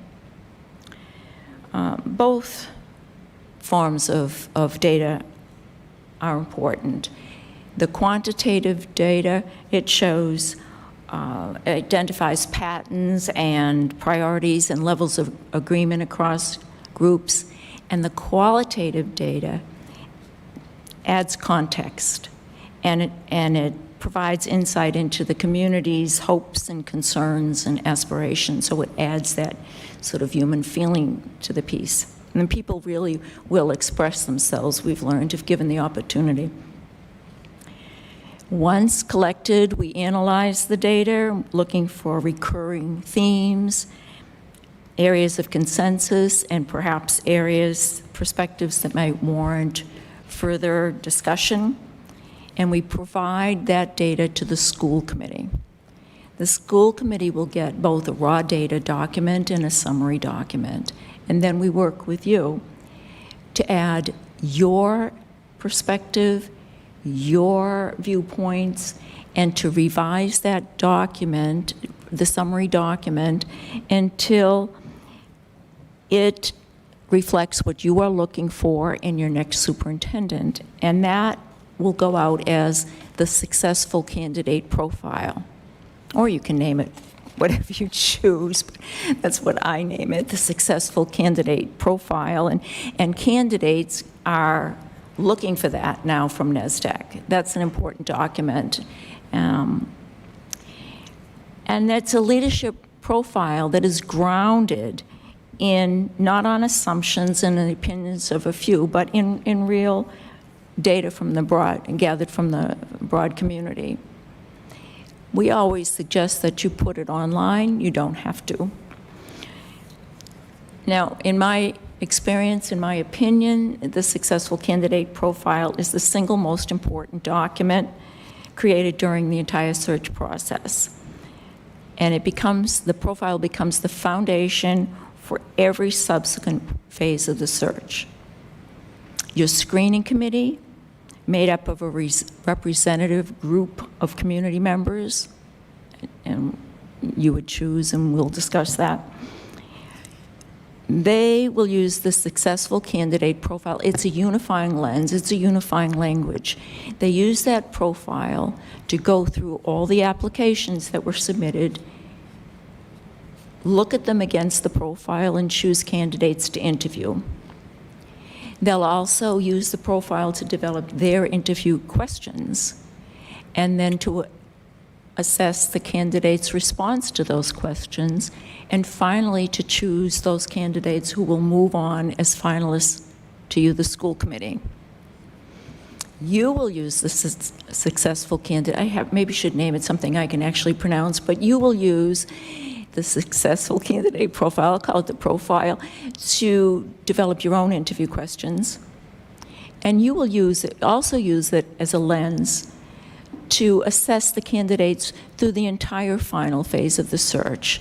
You'll be looking at who best, and how do they best match what we said we were looking for, what we are looking for. And it's a unifying document for you as well. Even in your deliberations, we would encourage you, and of course we'll have a meeting about all of that. I won't throw you to the wolves. In your deliberations, you'll be talking about the candidates as far as they match with what you are looking for in your profile. It gives you a very positive way to deliberate. Let me just make sure I'm covering here. A challenge. One search that I conducted involved, Nancy was there, committee members and stakeholders who held very strong and differing views about the district's future direction.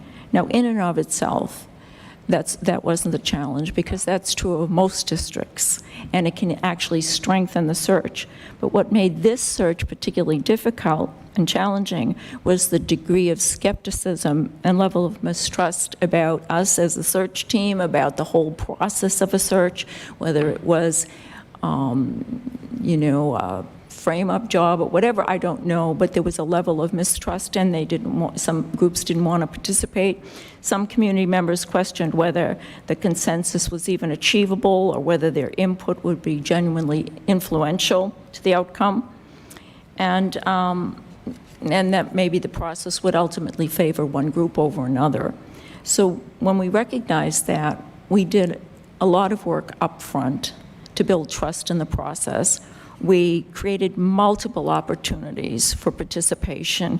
We communicated transparently to each group how their data would be used, how it would be, what we were going to do with it, and how they could trust it. We gathered both the quantitative and qualitative data, and we ensured that all voices were heard and reflected in the findings. And as themes emerged, and as we began to inform people, they realized that while they might differ on the how, they didn't differ in the skills and qualities that they were looking for in a superintendent. They were looking for somebody who could work positively with multiple perspectives, et cetera, and would ensure everybody would be heard. So they saw that there was actually more consensus than there was disagreement around the ultimate product. So that successful candidate profile became invaluable in the rest of the search, because it was that unifying document. So finally, the superintendent search is much more than a hiring process. Some some people say, well, I hire all the time. Why couldn't I just lead it? But it's more than that. It really is an opportunity for the community to reflect on its values, celebrate its strengths, and identify its future aspirations. And it is an opportunity for the community to speak directly to you, the school committee, through the opportunities for input that you provide. So people might actually take advantage of some of those opportunities to tell you about, a schoolyard incident that they never got to complain about. But for the most part, it's very informative when you read all of the comments. And throughout each phase of your search, NESDEC will be there. We'll be there to provide support, guidance, training, clear communication guidelines. We'll help maintain momentum, and we'll help ensure that the process remains aligned with the goals established by you, the school committee, at your first planning meeting. I'll give you my cell phone. You can call anytime. We don't close at 5, and any questions or suggestions, you'll be encouraged to call, because at NESDEC, all of us, we don't view our role as simply as consultants, but in this endeavor, we're partners. And again, it's such an important decision for you to make. We want to be there to help guide the process, so that's not an area of concern for you. So thank you for your time this evening, and I'll turn it over for questions. Thank you so much for coming in with the list of questions that we asked for to begin with. That was really helpful. Thank you. So something about Acton-Boxborough in immediate recent history is we have just gone through our strategic planning process, which also involved I know that, yeah. Yes, thousands of emails, probably 20 hours of community forums. We have a community that is ready to engage in this. So one of the questions that we have is, as you're going through your candidate pool and recruiting, how do you determine that a candidate is ready to be a superintendent in a district like Acton-Boxborough?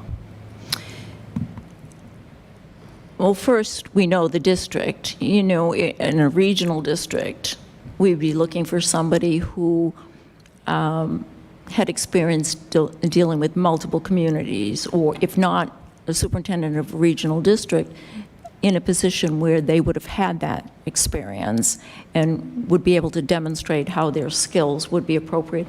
And that's how we go about it. We take a look at the fundamentals. First of all, the fundamental skills needed in a superintendent across the board are what they are.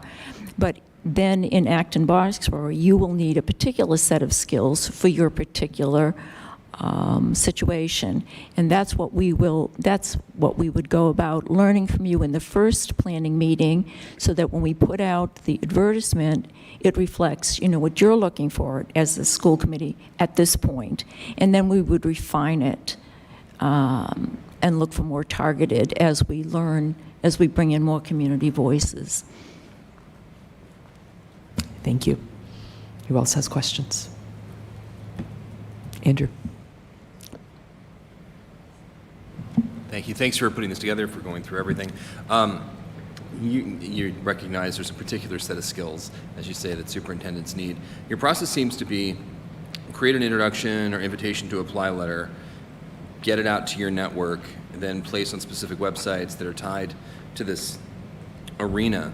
But is this based on active searchers, people that you don't know, or how much of the network, how much work is your network doing to be able to fill the applications?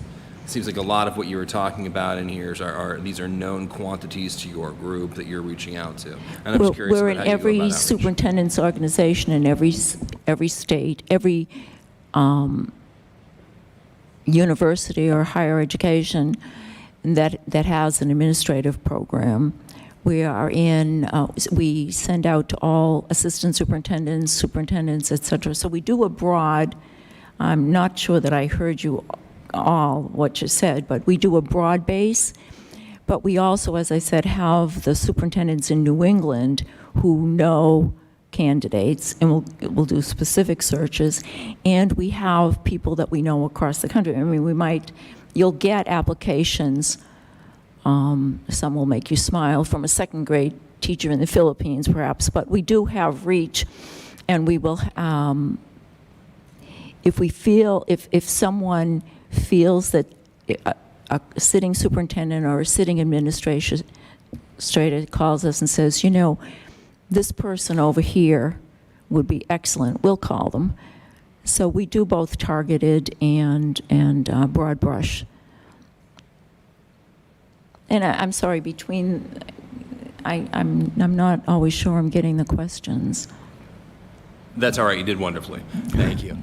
It was really mostly a question about the known quantity of the candidates that you're able to tap into versus those you do not know, and how Right. much are you activating your network going towards finding applicants. Right, and we have people go to the NESDEC website all the time looking to see what's open. You know, candidates know to look there.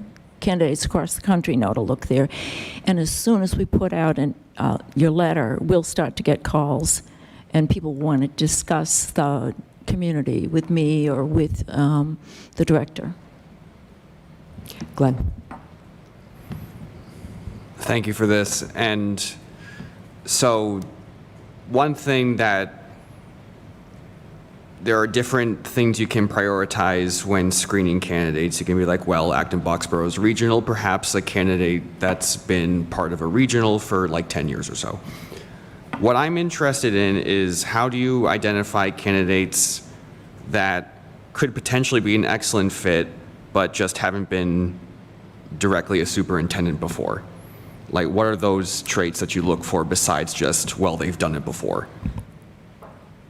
That's a good question, because I always say, if you really think they have to be a regional superintendent, sitting regional superintendent, why?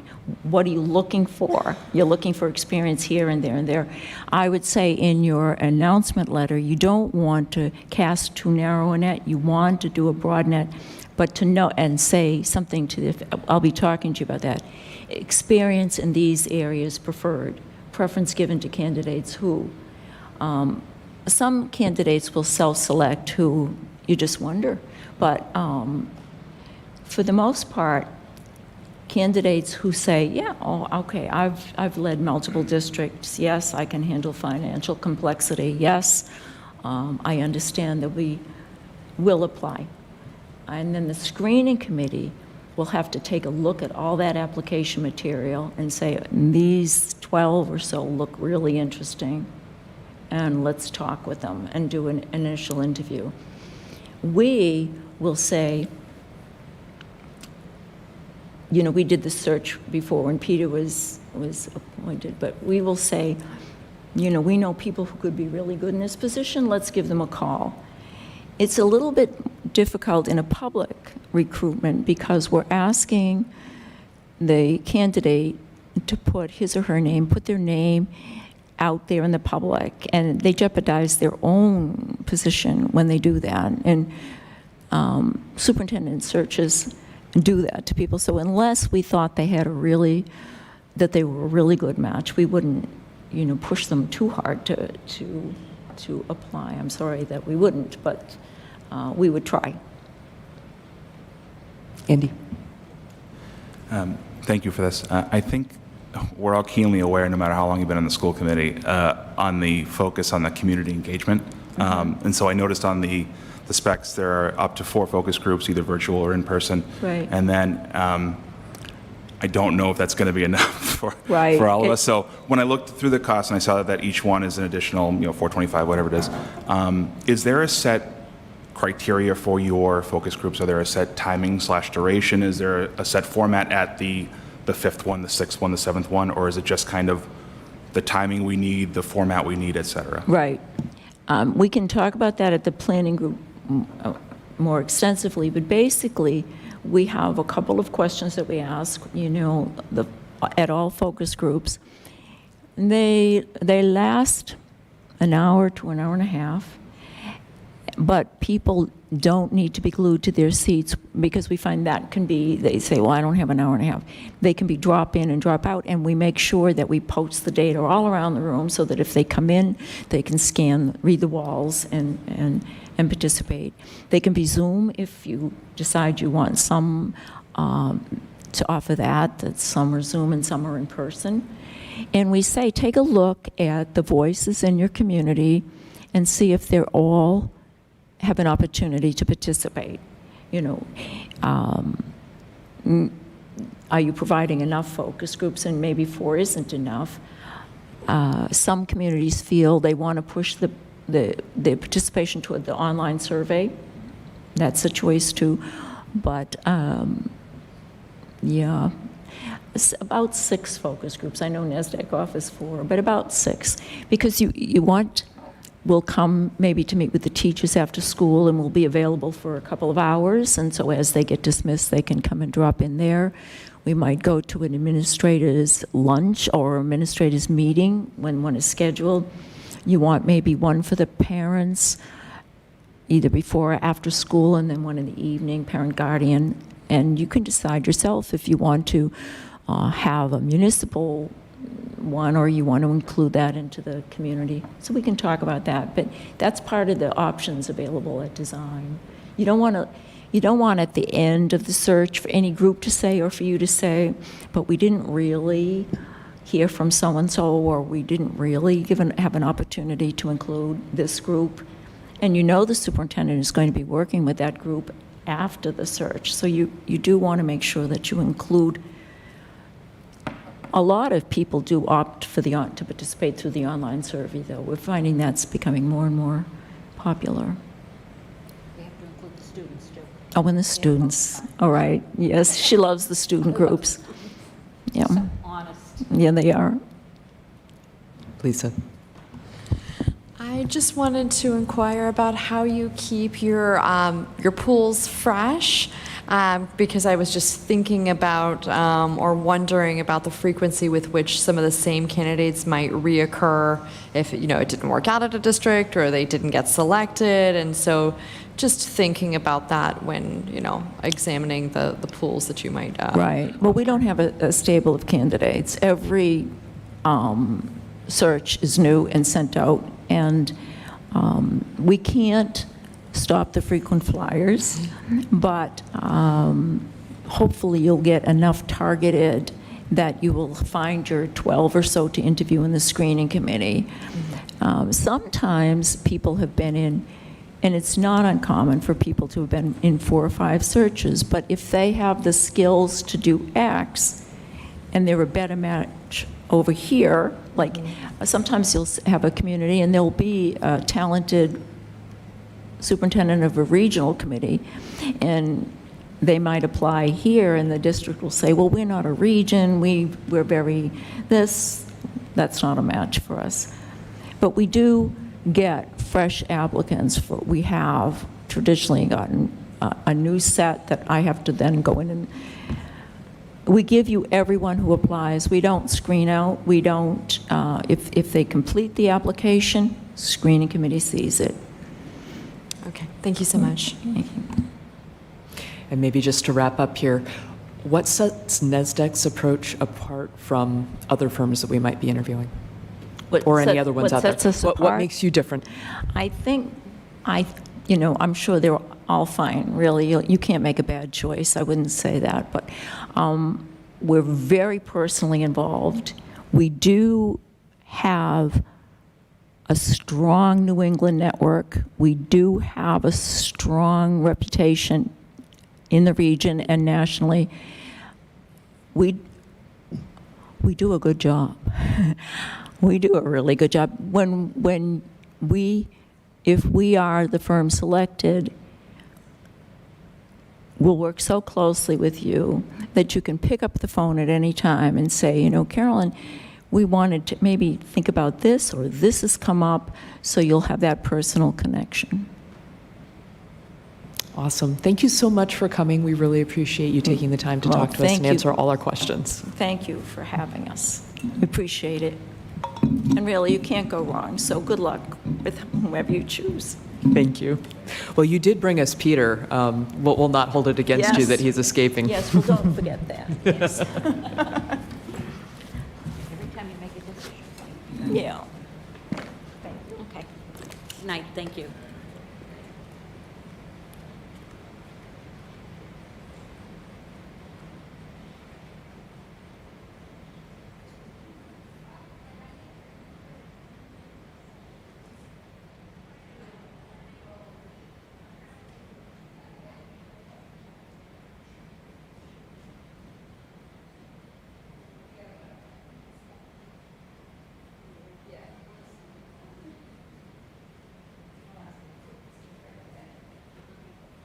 Welcome, come on up.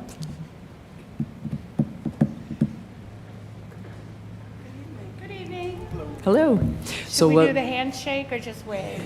You can wave. Okay. We'll let I you. asked, so, I just want to be sure. We'll let you introduce yourselves and share with us, and then we'll ask you a few questions, and we can go from there. All right, jump right in. All right. Are we between you and adjournment?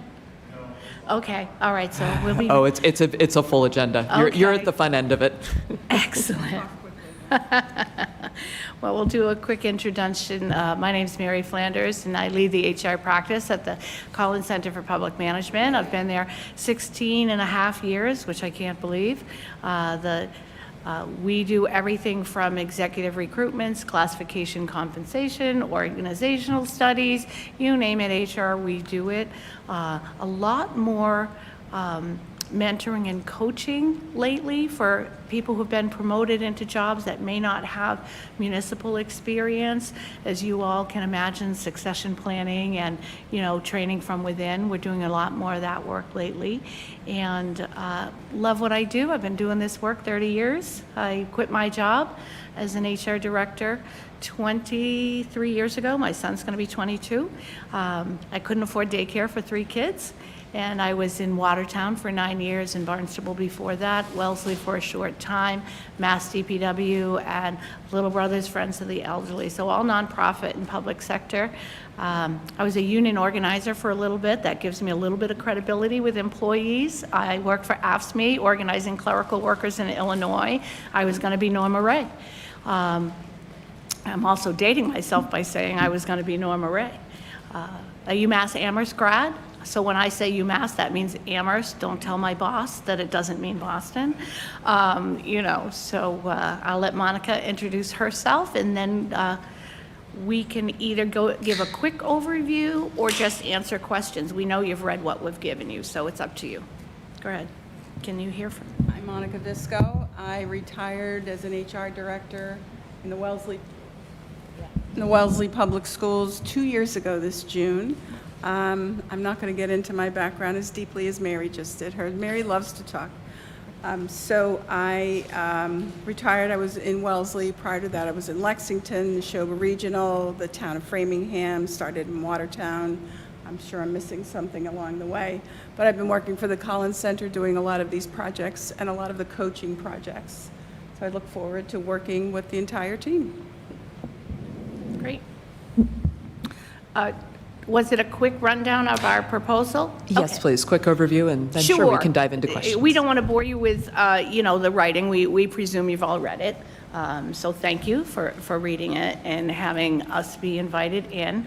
I think that it's hard to write a proposal without having met you first. Usually we like to customize things a little bit more, so we made some assumptions of processes. So really there's a few sequences. It's developing a profile of the position. Some people call it an ad, a posting, a profile. I tend to use profile because it's not just an ad. It is your marketing. It is your marketing tool. We want to hear from you, the elected people whose biggest responsibility is filling this position. The debate becomes, when do you bring in other input and stakeholder interests? We recommend doing that more at the beginning so that that is incorporated into what you say you're looking for, rather than having you say what you're looking for and then having people add on after the fact. So there's a blended way, and as we put in there, we like surveys. It provides more equitable access to input. We would like to, we recommend doing a survey. We also know that people like to come in person, and, everybody's input is important. And I know one of your questions is around that, so we can talk about that then. So we developed a profile. While the position is being advertised, we work with, we assume, a screening committee. And we work with them while it's being advertised, so after the deadline, we hit the ground running. We will work on developing questions with them. We do that before they see the candidates because we want the questions to be tied to the profile and not customized to a candidate or a particular interest. We do even with screening committees so that we are hearing all the voices. You'll be shocked to know sometimes committee members have stronger voices than others, and we try to use some survey work to compile that before we meet, so we're sharing what they said as a group versus maybe the dynamic personality who is crowding the field there. We do an awful lot of training and facilitation of team meeting, and those skills, those HR skills really come to play. I should send my Bill Lupini's regards. He is part of this team. He ended up not being able to be here, but he will be on the team. So he was superintendent in Beverly and long time in Brookline. So just remembered that. I didn't forget to introduce Bill. So once we work with the screening committee, it's important, and we really do, we never require anything because you're the client. We really strongly urge you to vote a charge to the committee, what their role is. They are not picking the next person, you are. And their role is to help, screen with us and recommend potential finalists. So that's really important that from the beginning, the screening committee knows their role, and it's hard. People like candidates, they become favorites. So we work really hard to say, this is your role. One of the ways that we do that is we do not use a point factor matrix in anything. We use our consensus building, and we use yes, no, maybe. Do you want to interview this person? Yes, no, or maybe. We summarize that before a meeting, and we then use that as our tool and that's either who are we going to interview or who are we going to move forward. So we use that theme throughout. We do all of the scheduling, all of the advertising. We set up the interviews. We do not participate, and we are not members of the committee, and we make that very clear. We facilitate their work in accordance with your guidance. And then when they get to the point of recommending potential finalists, we will then do the references, and then you all would determine the finalist. So, and then we help you facilitate. Whether there are focus groups or meetings, public meetings, they can be at the beginning, the end, a survey, a facilitated focus group where we have people submit their questions. There's risks with open meetings and questions, so we do recommend that there's some sort of feeding of cards, or whether it's electronic, we would have to work out. Those are some of the details we would want to work out. That's it in a quick nutshell. Great nutshell, thank you. I'll lead off here. We have a very engaged community. We have just gone through strategic planning. We ended up closing one of our elementary school buildings, reorganizing the other 5. People are very interested in this process. And so we're wondering, how do you determine that a candidate is ready to be a superintendent in Acton-Boxborough when you're going out and using your networks to recruit? What gives you the sense that, hey, maybe this is somebody who we should nudge to apply here? That's a great question. We actually encourage anybody and everybody to apply. We don't say we don't think you're a good fit. That's what your screening committee is. If you're not going to use a screening committee, we would look at it differently. We want people to apply. Now, if we have your profile that says absolute Massachusetts superintendent experience, no ifs, ands, or buts, if there is a real requirement for that, we would tell somebody you do not meet. If you're going to waive that, then that gets fraught with a fair advertisement. So we never recommend that. We want you to be sure that the language is including those who might look a little different in terms of their path. So that really is the conversations we're going to find out with interviewing each one of you. We will interview each one of you individually so that and then we summarize that into the profile with data that we get. So we would always encourage anybody to apply. We will refer them to that profile. That becomes our marketing tool. And if it's close, we say it hurts nothing to apply, and we work with the screening committee. And if there's a real requirement of you must have this license or certification, if that's what you say, that's what we will not give those candidates to the screening committee. Barring that, the screening committee will see every application. We don't use our judgment, we facilitate theirs. Ben. So whereas other consultancies are focused solely on superintendent searches, the Collins Center is focused on municipal and state placement of employees, whether it's directorate level or higher. Could you tell me how would this benefit a district like AB as a regional school district, whereas we're looking for a very set, specific candidate, whereas your it's not a consultancy, but whereas the Collins Center really focuses on larger municipal agency or municipal towns and cities and state agencies? Sure, and we don't have the numbers of superintendent searches. I've been on a few myself, Sudbury, Somerville, done many more principal searches. Again, Somerville, Salem, we did 4 principals years ago. It's about leadership and management and where the line is that the elected board wants it to be. The subject matter, I can recruit a DPW director, I can recruit a community development and planning director. It's really hard to recruit an HR director these days. So if you know any, I've got a few other clients. Which is why we do so much mentoring in HR. It's a process. Hiring is a technical process. But that's why we do the work up front. What are you looking for? We ask the questions, what are the challenges facing this position? What is the challenges and opportunities facing the district or the region? What are the characteristics that will make the best person? And, what are some of the things you're looking for that might be intrinsic? It's the same questions we asked when we did the Chelsea City Manager search. The public demand, it's a high demand position. Everybody's watching.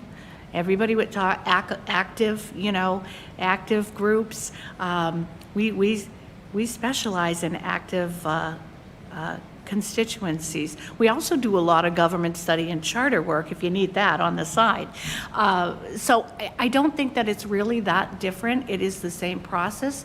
When we do a DPW director search, we have a DPW director on our team.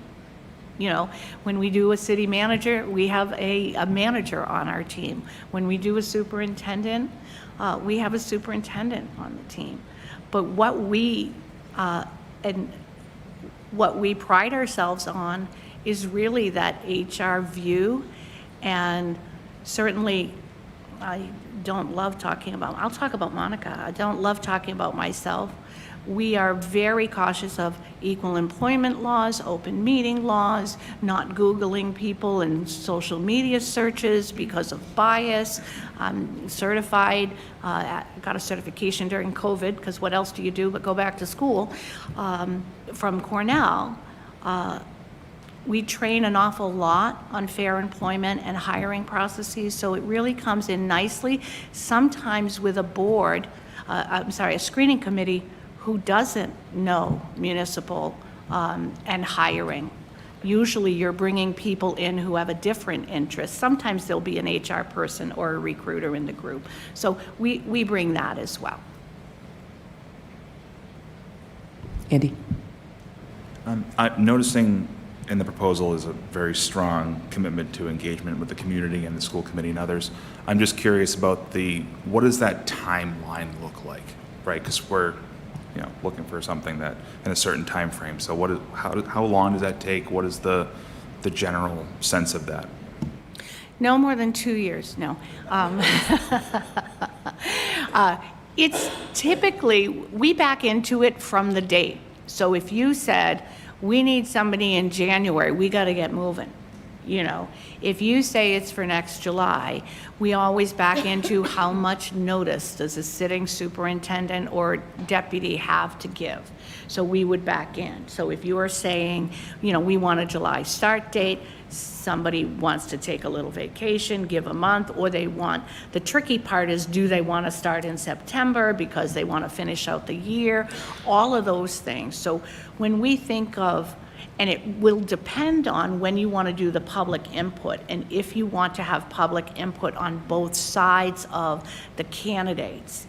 We like the public input so that you have it when you are creating your profile. We like doing the survey work then, and maybe just doing a meet the candidates later. It really is, it does depend on you. I would think, and this is just a guess, which is why it's hard to put in a proposal, that you would let the school year start, get people settled. People aren't focused yet. If you ask them in August, they won't know their schedule in September. When do you form a screening committee? When we would want to do the work with you all, really starting the end of September and the beginning of October. When you actually advertise the position, it's tricky. And I think we would want to back into, we don't want to interview people in October for July. So many things could happen. So do you tee it up so the interviews are in January, or do you tee it up so that the ad is published in January and then the work moves quickly there? Your biggest delay will be how many people you have on a screening committee. So the answer, it may not be what you want to hear, is it depends. I'm going to go Jake, and then I'll come to Glenn. Thank you. Just two quick questions. One's short. I was noticing that in some of the other contracts we looked at, they have a warranty if there is a failed search. I did not see that in yours. Is that something that you offer or no?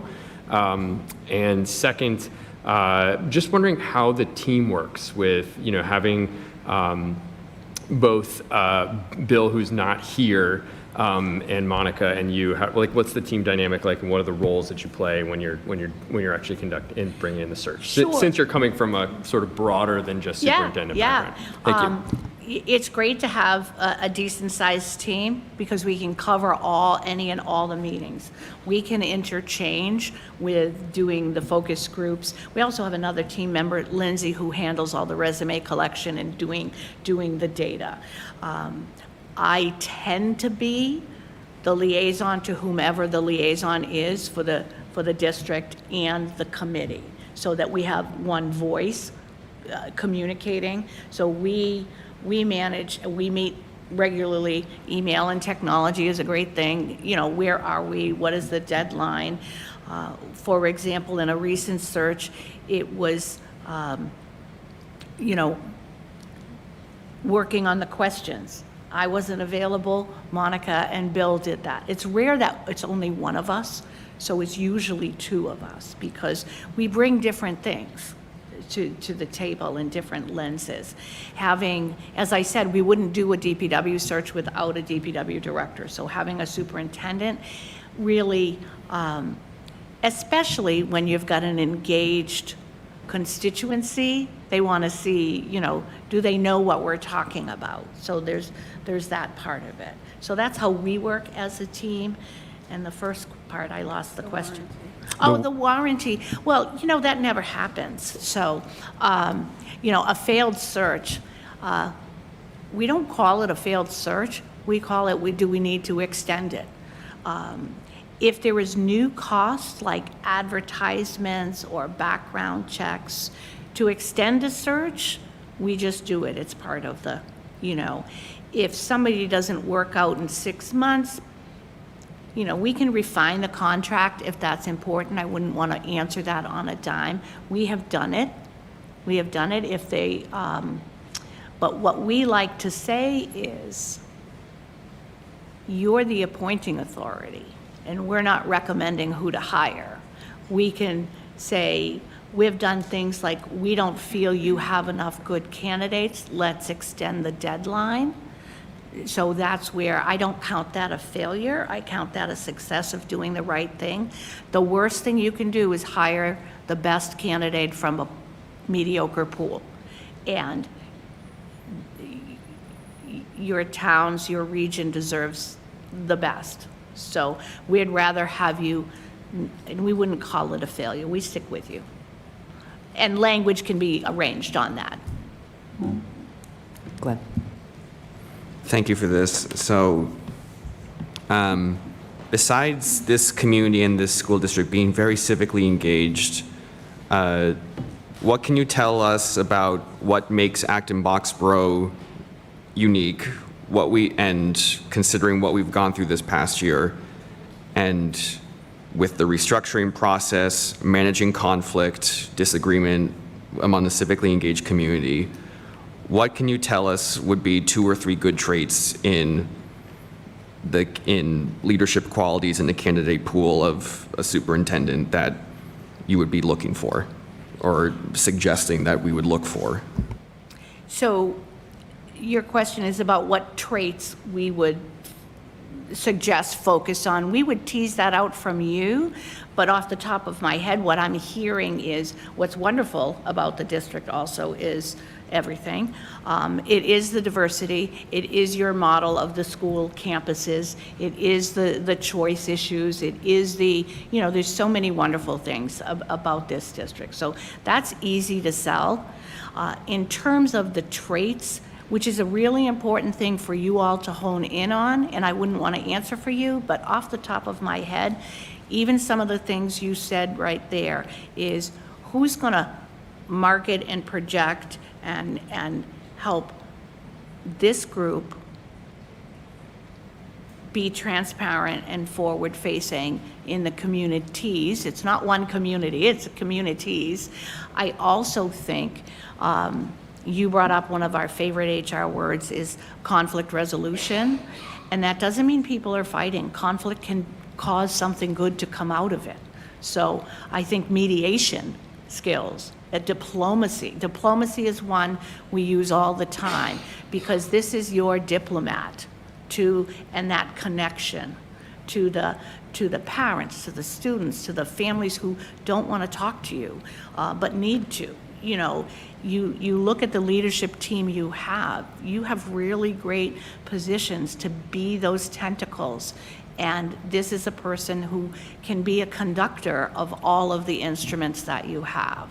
So I think those things, I think diplomacy, mediation, and one I should do more of, active listening instead of talking. So I'll end on that one.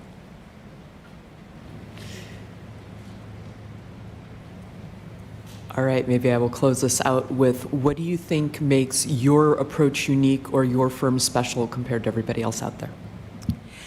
Well, we are a bunch of dedicated fools at the Collins Center. We all do this for passion. We have other lines of work, which I won't bore you with. You can look up the webpage. We have phenomenal people like Monica, like Bill, who do this in retirement. We don't pay that well. We are a public agency. And I think the team and the approach, and we actually have a real mission, not a marketing plan. We want to help governments be better. And we say that about being a dedicated fool. We mean it. I think having the unique HR piece is a difference, and it is a blend. And we do an awful lot of supervisory training. We do a lot of mentoring. So we can see in people, we're really good at judging character and talent, and we can help facilitate those conversations. But we do not ever interject our opinion. We are not a firm that will say, you do a search, we'll give you finalists. we're not in your shoes. We're visiting you. So that would be it. Awesome. Thank you so much. Thank you for your time. I know you're All a right, little well- later than we planned to be tonight. We appreciate you being here. There's no basketball game tonight, so it's okay. You know. Okay, so now we know what the priorities are. Good luck. Thank you. Thank you. Be well.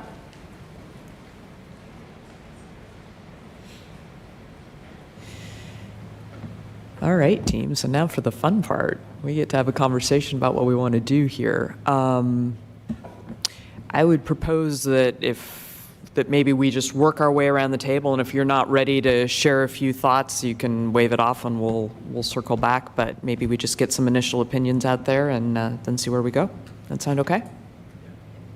All right. And Hillary and Andy, it doesn't feel fair on your first meeting to do that to you. So I'm going to look at Adam as our most experienced member and make him start. I never have a short of thoughts or opinions on anything that comes in front of us. So I think one thing that stuck out to me was there's going to be a lot of work that we need to do, and our selection committee is going to need to do. I mean, we saw 3 great facilitators this evening, and so I think for me the part that felt most important is who are the people that I'm going to want to work with through this process. I think that they all have some upsides, they have some downsides, but I look at the folks who came before us and first say, who do I want to work with? And then secondly, who do I feel has a process that is going to be most responsive to our community? And then lastly, who demonstrated in some ways that they get us? And when I think about all of that, Collins Center really stood out for me. And I will remind everybody that at our workshop, I kind of poo-pooed Collins Center because I didn't feel that they had put stuff forward at that time. I'm always happy to change my mind. In this case, I will. Mary said something, which she said towns, and she emphasized the S, which is one of Liz's favorite things. So like a clear understanding that there are 2 towns, 2 communities here. And just the vibe that I got from them, I felt like what we're gonna need a lot of is facilitation. We're not gonna have a small selection committee. We're not gonna have, always be aligned in our opinions and thoughts. And so I felt like they were gonna be the ones who could be easiest to work with and could get us through some of those difficult conversations.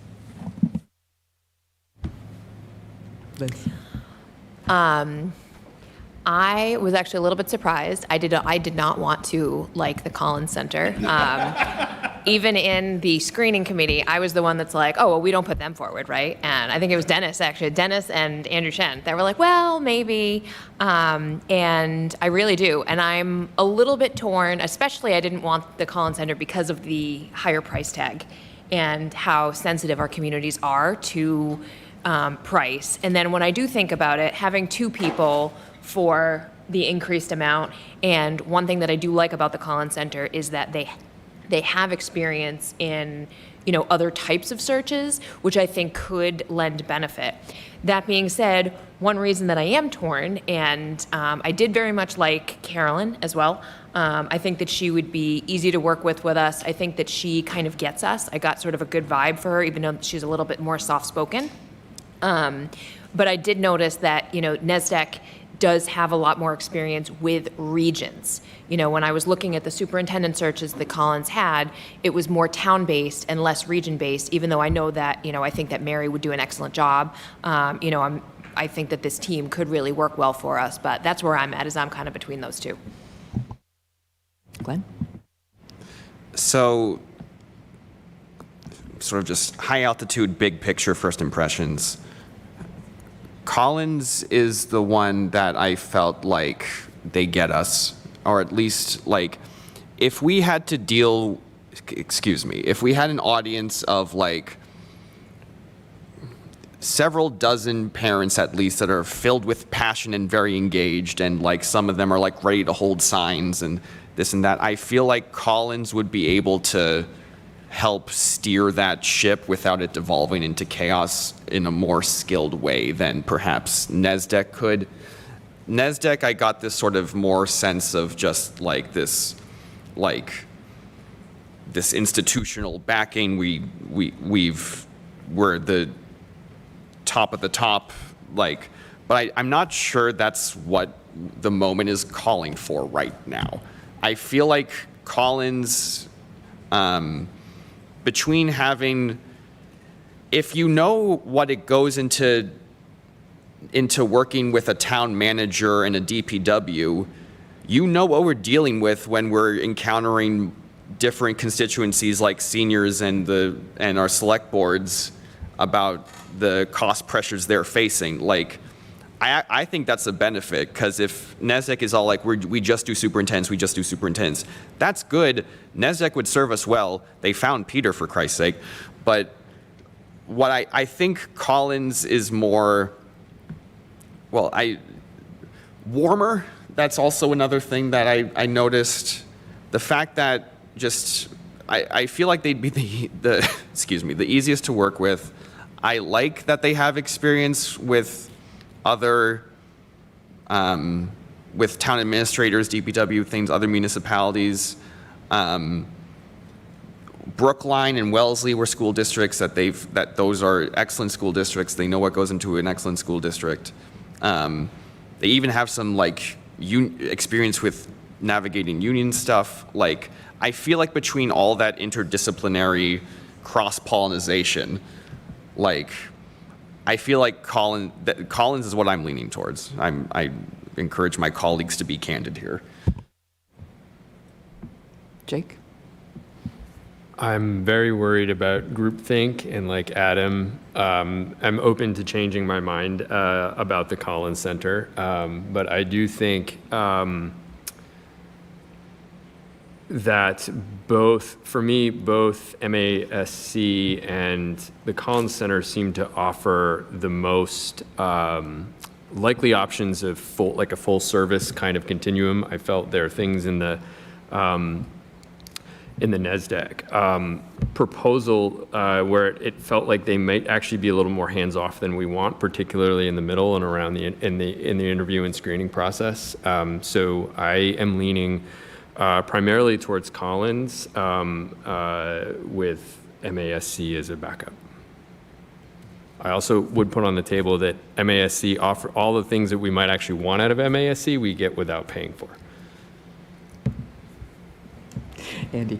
Yeah, so I'm leaning a little bit to what Jake said, minus the flip. I would flip MASC with Collins there, but I think those are the two I'm looking at. I think when I look at it from a really analytical contract business thing, I like what Collins is saying. I'm wondering if I like it double the cost of what I'm hearing from MASC, right? I think MASC has a lot of what Collins has. I think Collins might have a little more, but I do like the hands-off option, or at least the hands-off minus some things that they'll do for us. So I think I'm leaning MASC, but I could be convinced towards Collins if we think that the 100% difference in cost is worth that price. I'll flip around here, and Hillary, if you're ready, I can start there. I can also start at this end. Your call. All right, go for it. Hi.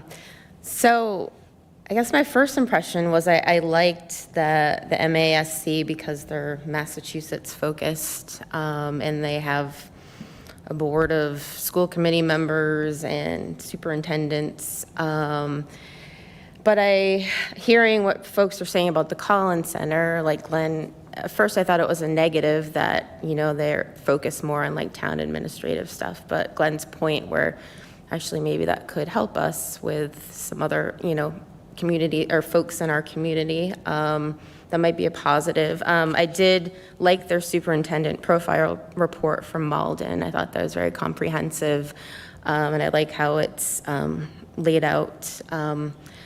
So I think all the folks that presented tonight, I could see us working with. I think they seem like great people. So I guess I don't have a strong preference either way, but I'd say I'm leaning towards, out of the three, those two. Dennis? Great, thanks, Tori.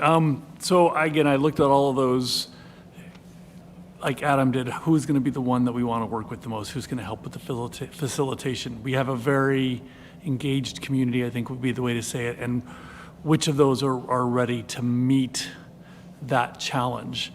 One thing about the NESDEC one, if I heard her right, and I did have a hard time understanding, was that they would do the community engagement after we already wrote the profile. I think that seemed a little bit flipped. Maybe I misheard that, but I was like, and I'm sure they would do it ahead of time, but I think getting at least some community engagement in some way before we write the profile and the search documents would probably be good, and Collins did mention that.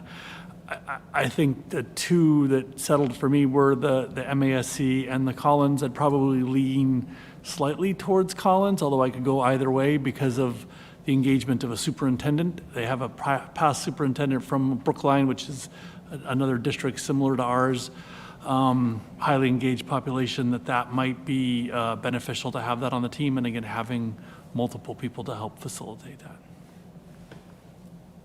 Lisa? I was really encouraged by the list of successes that MASC had in terms of who they were having successful searches for.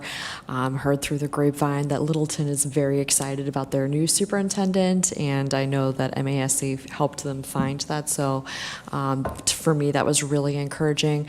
One of the things I liked about NESDEC was when I was doing a deep dive, is they really look at, they understand that representation matters, and when they look at survey results, I appreciated the fact that they were looking at the respondents and the groups who responded, and were really checking that for representation. So those were just a few things that I wanted to call out that I thought were important.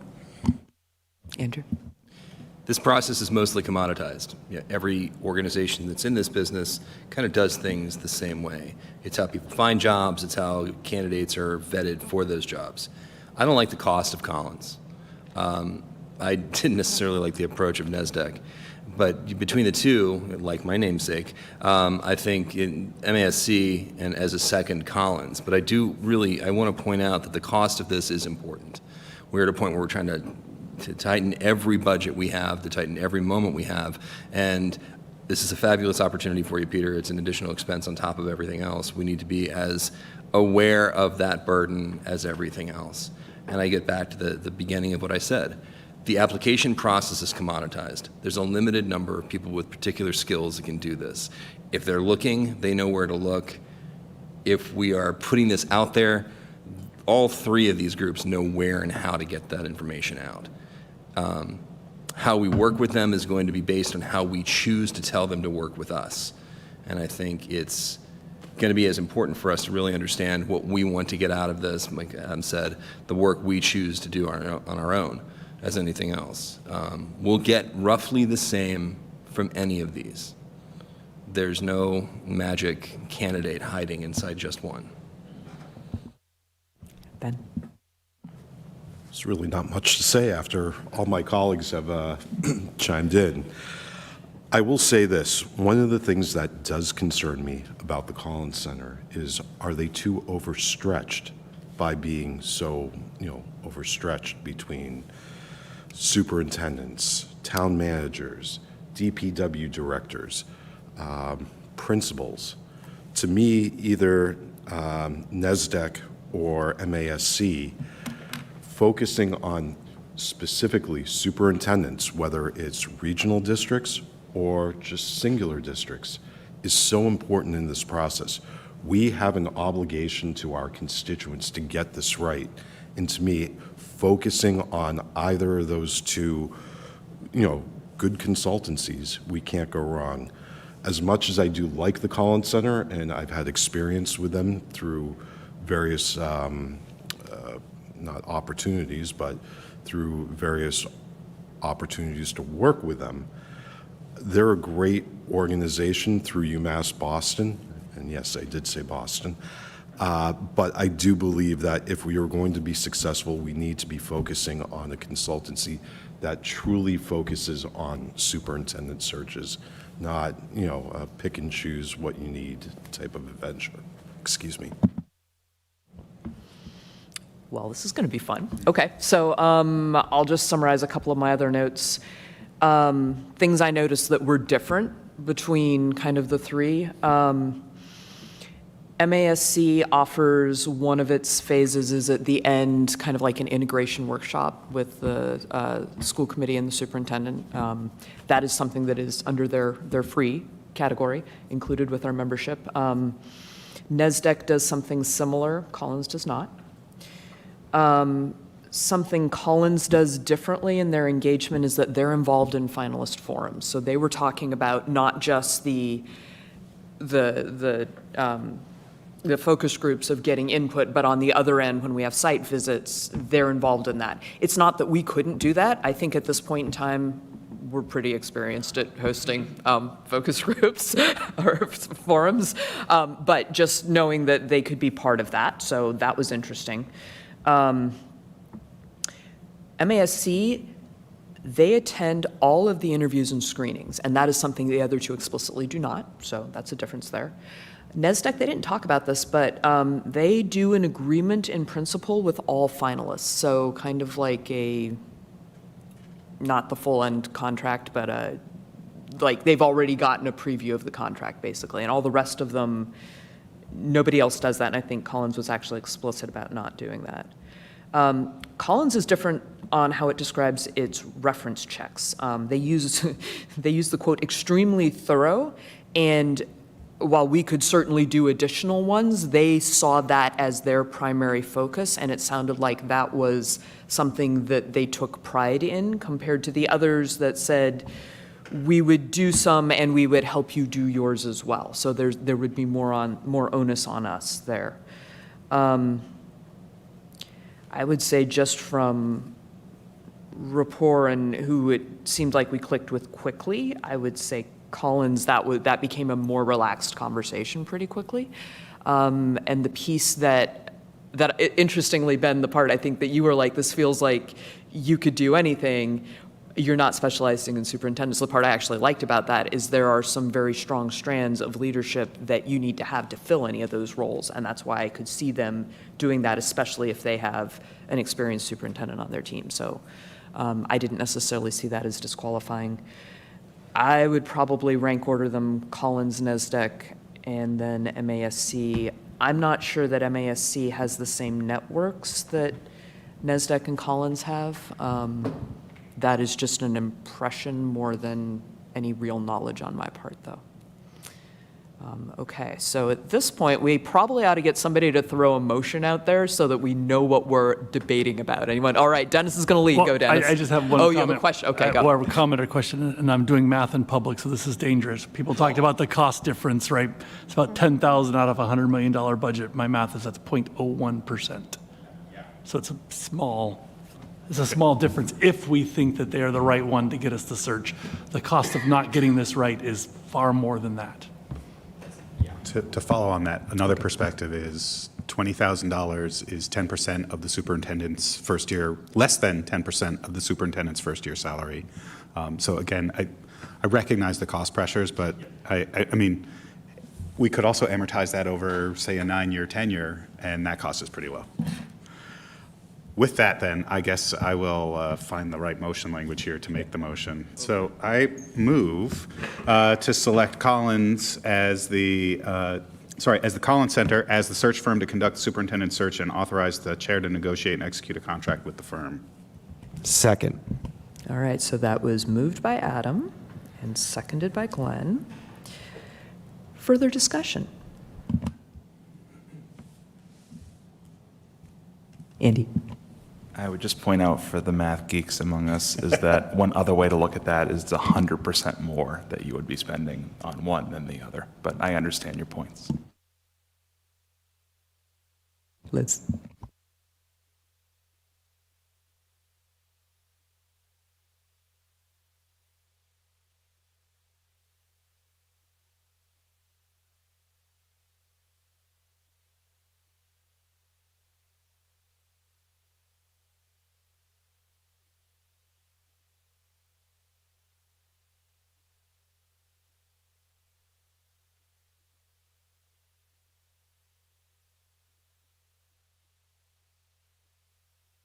All right.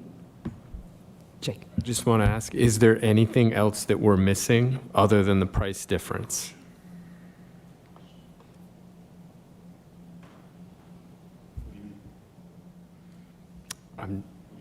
I mean, like we've kind of honed in on maybe two firms that and this price difference seems to be one of the major considerations. Is there another consideration on the table that we should be talking about that isn't just the $10,000 sticker price difference? Yes, I'm raising my hand. Sorry, go ahead, Adam.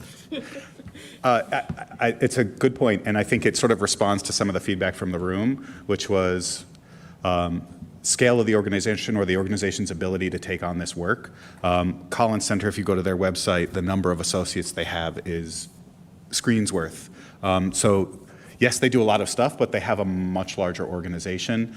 MASC, there are 4 field directors, there's a marketing person, there's a membership person, and there's the executive director, and that is the group. And I would say that in the heart of our work, they're also putting on their MASC conference, and that team is leading that work. So I think if we're thinking about capacity for the organization, I think MASC brings a really great perspective as a association for school committee members, but I worry about their capacity, and Alicia alluded to it for one of their field directors running 9 searches this year, or whatever it was. Glenn? I just want to echo off of that point because, we can still work with MASC with the no cost aspect. I feel this Collins just has a much more robust set of resources to work with, and we're going to need them.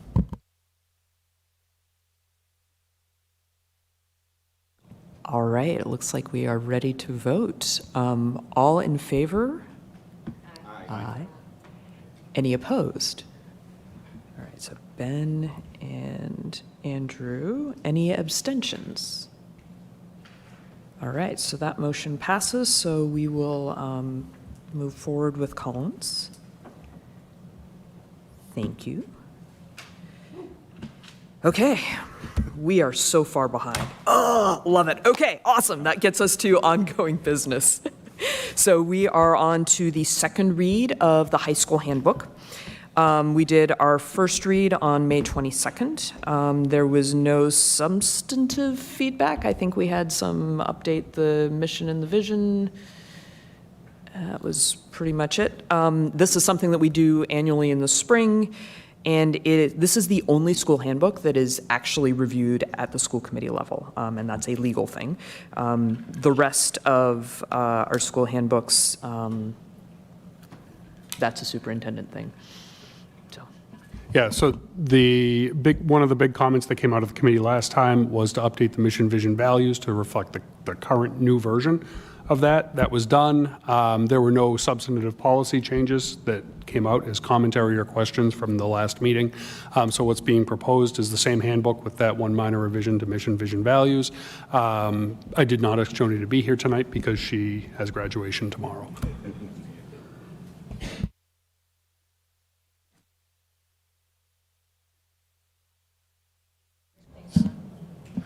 I'll move to approve the 26-27 ABRHS Student Handbook. Second.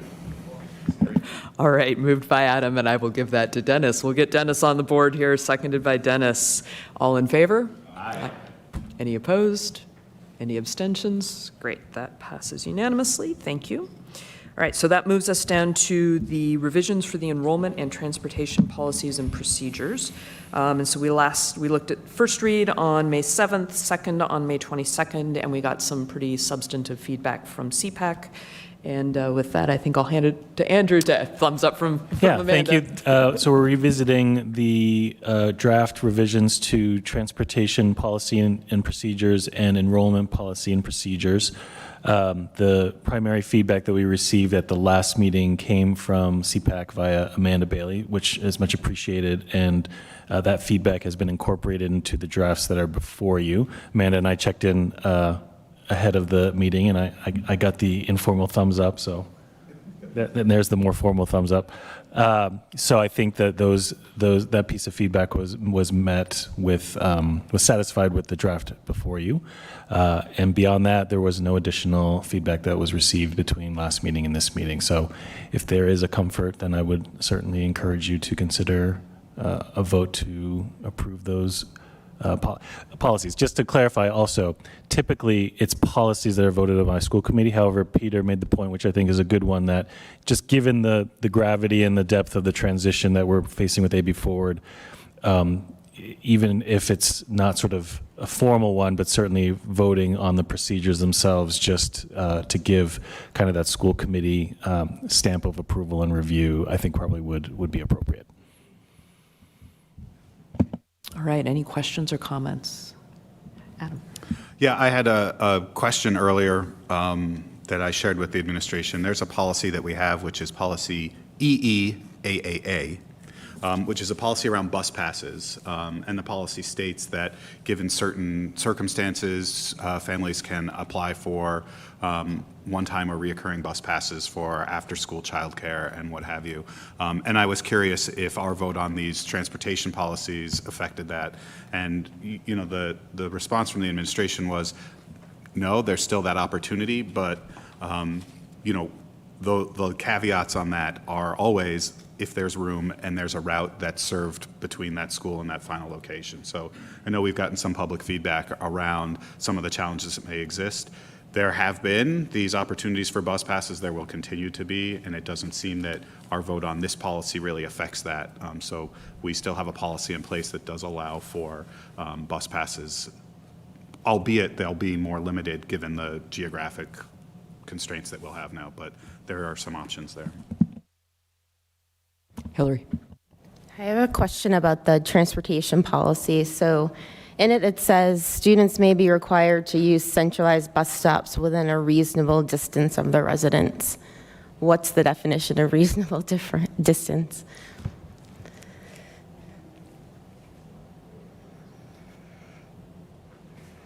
I will find out that answer for you. Okay, thank you.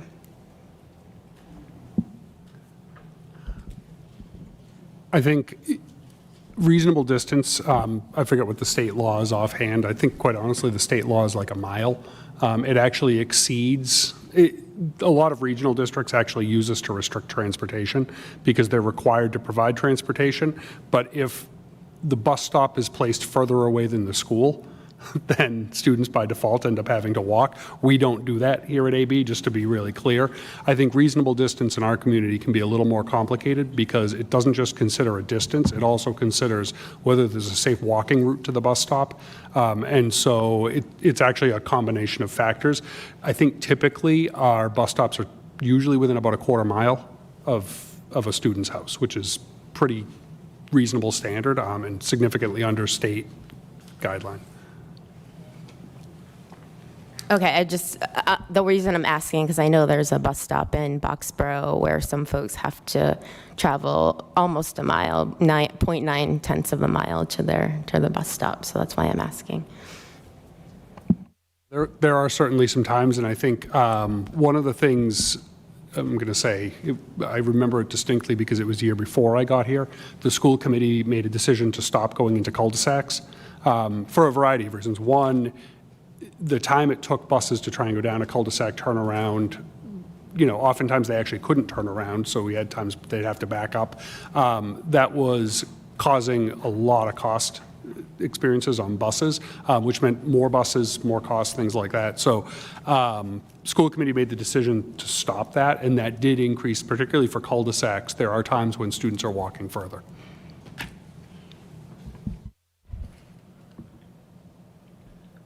Any other discussion? I agree. I thought it was a mile as well, and I know that they try to go to the closest main safe place to do all the stops when they're doing all the routes, but it can be up to a mile.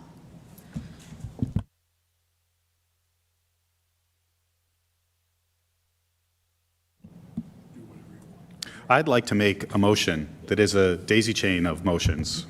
And so I move to approve the proposed changes to policy JC, enrollment of students as presented. Additionally, I move to approve the proposed changes to policy JC-R, enrollment of students as presented, in the understanding that future revisions of this procedure may be made by the administration. And additionally, to approve the proposed changes to the transportation procedures as presented with the understanding that future revisions to that procedure may be made by the administration. And finally, to approve the proposed changes to the transportation policy as presented. Second. That was moved by Adam and seconded by Liz. All in favor? Aye. Any opposed? Any abstentions? Great, that passes unanimously. Thank you. All right, that takes us to the electric services agreement. This is a solar generation agreement for the main campus that we voted back on March 19th that needs an update that I'm going to let one of you explain. So the school committee back on March 19th had voted the original contract. This is to just satisfy the contract with Calibrant, which runs through the spring of 2031. We've agreed to pay them a maximum of $11,000 per year, which normally we would have paid through quarterly invoices that they sent us. So this is just a one lump sum a year. We just need approval from the school committee to approve the amendment, and if so, then we'll have Peter sign it tomorrow. Can I give a 10-second background on that? So Calibrant, if you don't know, we have a battery storage array at the high school. Calibrant is the operator of the battery storage array at the high school. We were one of the first school districts in the state to install a battery storage array on campuses. And one of the unique things we found in the contract with Calibrant when we went to expand solar is they had a clause, basically a make-whole clause in the contract, that if we ever added solar capacity, we somehow had to make whole the loss of production that they got, because they would lose an offset in revenue. So there's no overall negative impact to the district, but this makes Calibrant whole, which allows us to expand the solar production that we had voted prior to this school year. Andy? Just confirming, so the cost to us is not changing, just in the way in which we're paying them, or is, okay.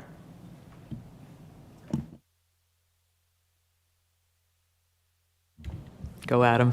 I move to accept the First Amendment to the Electric Service Agreement between Acton-Boxborough Regional Schools and Calibrant BESS Holdings 1 LLC as presented. Second. That was moved by Adam and seconded by Ben. All in favor? Aye. Any opposed? Any abstentions? Great, that is unanimous as well. All right, we are to subcommittee member reports, which is awesome. Liz, tell us about negotiations. Negotiations are continuing to negotiate.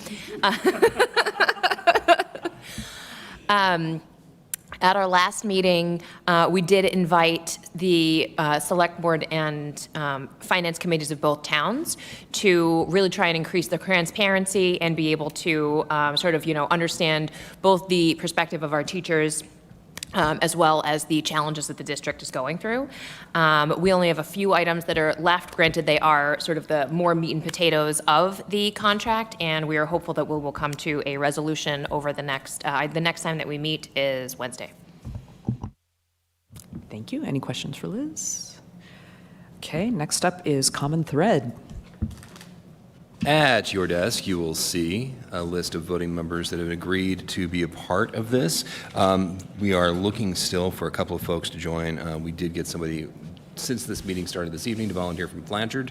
We're looking for somebody from McCarthytown and someone from the ML world, but Jen Faber's working on that. You'll see that as we have this list of voting members, we're representing CPAC, not Amanda.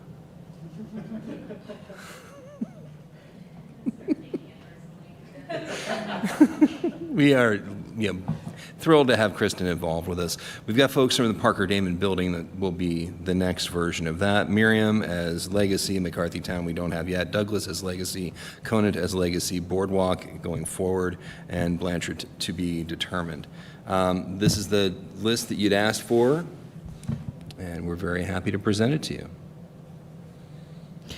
Before you make a motion, oh, you have a question? Okay, you can ask a question then. Did I understand that you have someone who signed up for Blanchard? Yes, within the last 2 hours. I mean, would it make sense, since we're voting a membership, to put that name on there so that we can vote that person now instead of having to come back at another meeting? I sent the name to you. Yep. Nicole Gerga. Yeah. Great. All right, so I was just going to say how much I appreciated looking at that list and seeing a number of people who've expressed a range of diverse perspectives over the past year. And this is exactly what we said we wanted to do, was pull people together in moving forward. And I really appreciate the work that you've done to bring this. I know it's been hard to get to this point where you had lists of names and memberships that we can vote on, but thank you for doing that. Anybody else? Andy? If I can find some people who are interested at McT, would they get in touch with one of you? Yeah. Okay. Excellent. All right, looking for a motion? All right, I move to approve the membership updates to the Common Thread Task Force as presented with the addition of Nicole Gerga as the Blanchard representative. And I'll second that. All right, so that was moved by Liz and seconded by Andrew. All in favor? Aye. Any opposed? Any abstentions? Okay, excellent. That. All right. So hang on, we're not quite done because I saw a hand waving and I need to go back to my list of. There we go. This, no, we're not there yet because I saw, Glenn, you said you had something you wanted to, yep. Had a Select board, update. extensive or succinct? Succinct. Succinct. Okay, good thing I asked. Select board is currently reviewing a proposal for two-story Primrose School childcare facility on Massachusetts Ave. Significant deliberation ensuring traffic safety and pedestrian protection near the junior high campus. There are goal listening sessions taking place, and Acton leadership group is scheduled to meet in July. We acknowledge that, and we're working on scheduling. And Kelly's Corner continues to progress. The next goal-setting workshop is on Monday, June 8th from 4 to 7 in the library conference room with final goals slated for approval on June 15th. Residents may continue to email suggestions to sb@actonma.gov. Thank you. Liz? Quick question for you, because you mentioned that the select board is looking at a potential new school that has applied. Is that the Primrose School? Primrose, correct. It's a childcare facility. It's a childcare facility, not like a charter school? Correct. Childcare, yes. Okay. Thank you. I wasn't sure, and I couldn't find anything Yeah. on the preliminary Google I search. personally would have titled it just childcare facility if I was in charge, but regardless, it's a childcare facility. Lisa? The Finance Committee has recently formed a new subcommittee, which is very exciting, and this subcommittee is going to be tasked with looking for opportunities for cost savings, knowing that there's some tough times ahead financially, and so that's something that they're really working on, and that's all I have to report. Any other reports that we've missed? Okay, awesome. So next up, as we move into the reorganization, Peter, we're not going to give it to you quite yet. This is something we do annually once all of our new members are seated. And Hillary and Andy, I remember this 3 years ago because it was literally the first thing on the agenda. So the first time I touched the red button was voting for Adam as chair. So there you go. Like it is a really hard thing to do. And just recognizing that, I mean, at least Dennis and Jake, you guys have had a couple of meetings. No, not at all, and we'll get through it. But yeah, it's tough. And I think, Adam, you shared some background last night at CPAC that I heard was something that people in the community really received well. And I just wondered if you'd kind of share what you shared with the rest of the crew here before we proceed. Gladly. So, what I shared is a bit of context about how we got to this process that we're at today.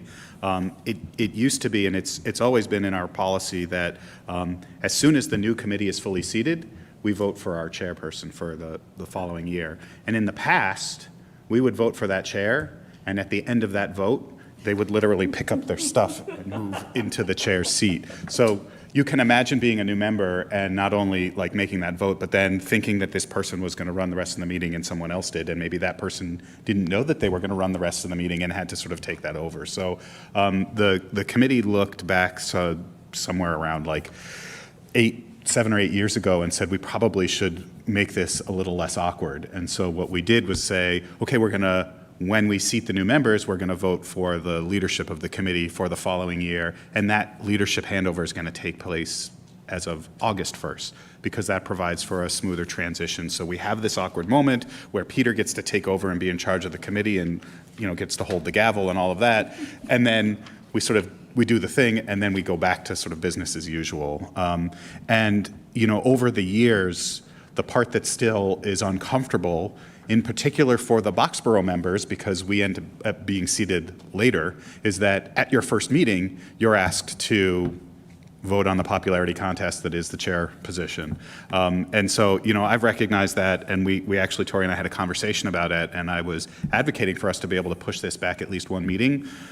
The reality is we have a full committee this evening. Next week we won't. And so, when you think about that, I would rather have the leadership of the committee voted by the entirety of the body as opposed to some people who may not be able to be here next week. But I also just really want to recognize, particularly for the new members, this is a really uncomfortable position. And the good news is it only lasts for a year. The bad news is it lasts for the next year. But I think it's really important to name, for this group in particular, for all of us around the table, this is uncomfortable for those who are new. It's maybe even uncomfortable for those of us who have done this a number of times, but it's a really important opportunity for us to set the leadership of the committee for the next year. Would you like the gavel, Peter? You didn't bring your own this time? Oh, okay. No, Adam, I think that was your request.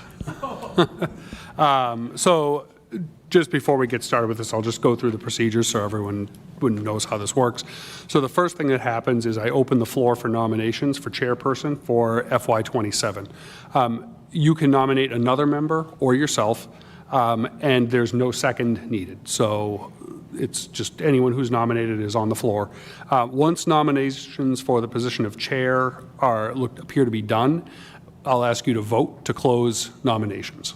All right, and that's a vote that you all take as a school committee. After nominations have been closed, we give each nominee a chance to speak, and then members may speak in support of candidates as well. Once that's done, we then do a roll call vote per our procedures. Each member here can vote for one candidate. A candidate must have a majority of weighted votes to be elected. The candidate with most weighted votes will be declared the new chairperson unless no candidate receives a majority vote. In that case, additional roll call votes will be taken. A majority vote, if all 11 members are present and cast votes, is 10.75 out of a total of 21.5 total weighted votes. Okay, is that clear? Any questions on procedure? Okay. So with that said, why don't we open the floor for nominations for the position of chairperson for FY27. I nominate Tori Campbell for chair.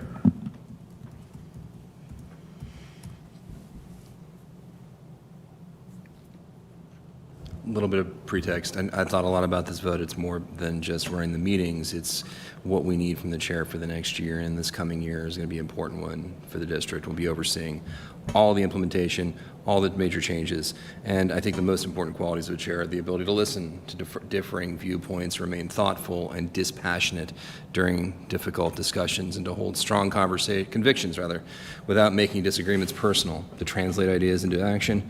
We need someone who can help the committee do its best. I've had the opportunity to work closely with one member of this committee in a setting where those qualities have been on display repeatedly. I've seen someone who is an excellent operator, who approaches problems with rigor and fairness, who can remain steadfast in her beliefs while genuinely engaging with other perspectives, and who is focused on moving the work forward rather than winning arguments. For those reasons, I'd like to support Liz Folks for chair, but I also know she's too busy to say yes.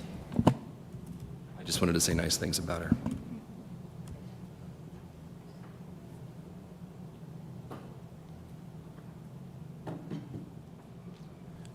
Trying to figure out the best way to articulate what I'm nominating Adam, and the reason I'm doing that is because I feel like we've got a lot coming up in the last year. We've got a lot of baggage from the last year, and I think we need someone who has had the chair before because we've got so much on our plate, especially with the superintendent thing going on. And so I think that given some of the points that you made and some of the points that I'm thinking about continuity, or at least having someone who has a smaller learning curve, that's why I'm nominating Adam.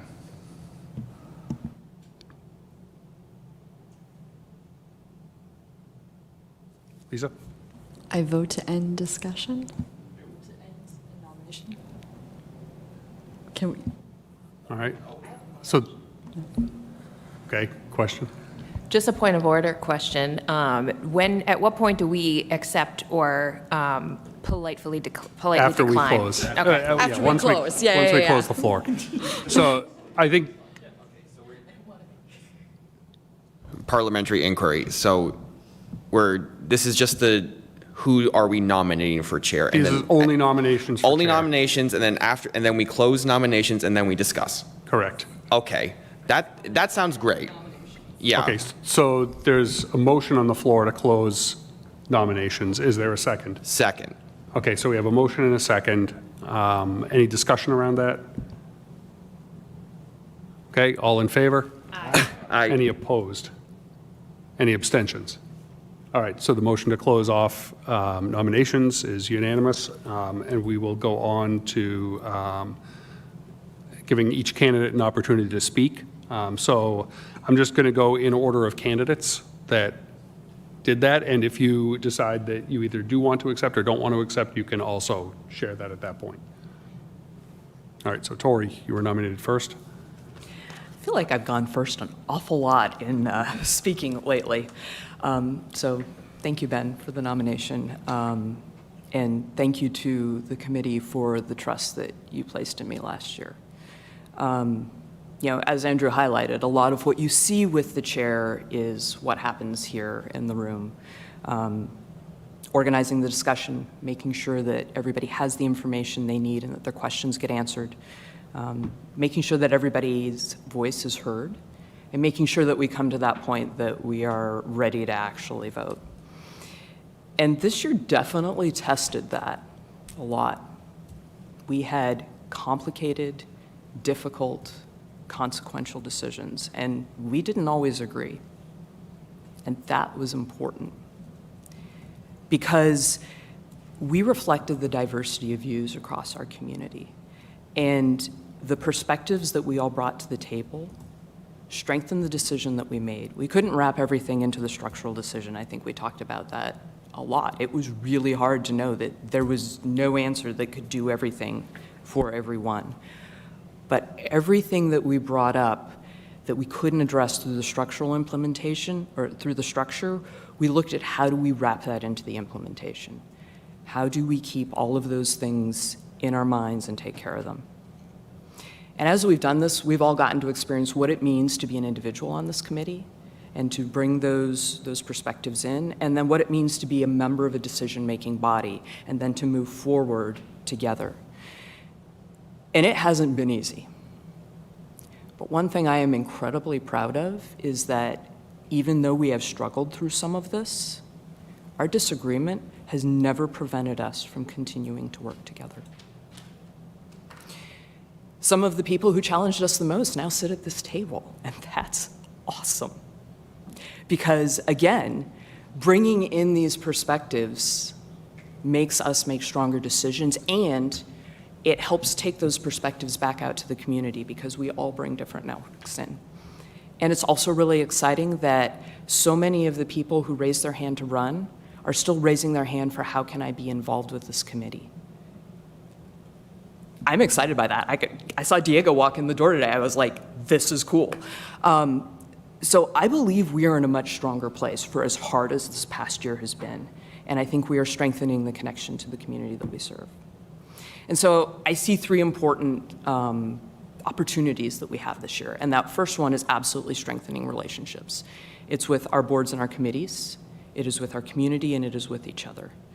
And that's important because that's what gets us through these hard decisions and what helps us to be strong when we're all looking at each other and the answers aren't easy. We have to be able to keep having these conversations. Second, we have to grow our capacity as a committee. You know, my first year was like this. It was a year of great turnover. There were 5 of us that were new. The next year, the full committee was the same. And last year, we brought in Glenn and Lisa, but like this is the biggest turnover we've had in a while. So a third of our committee is new. And so what I think that means is that we have to be deliberate in bringing everybody along and making sure that we all have the same context so that we can work together effectively. And I see part of that as providing that context as we've been trying to do in this meeting this evening and providing a clear roadmap for where we're going after this as well. I also think that it's really important that as leaders, we are providing opportunities for everybody to gain experience and confidence and grow our leadership capacity. Sure, you know, we have 2 of us who've been chairs before, Liz, who's been a vice chair. It's good to have lots of people who are ready to be able to do this. And so I see that as a key thing that we keep working at this year.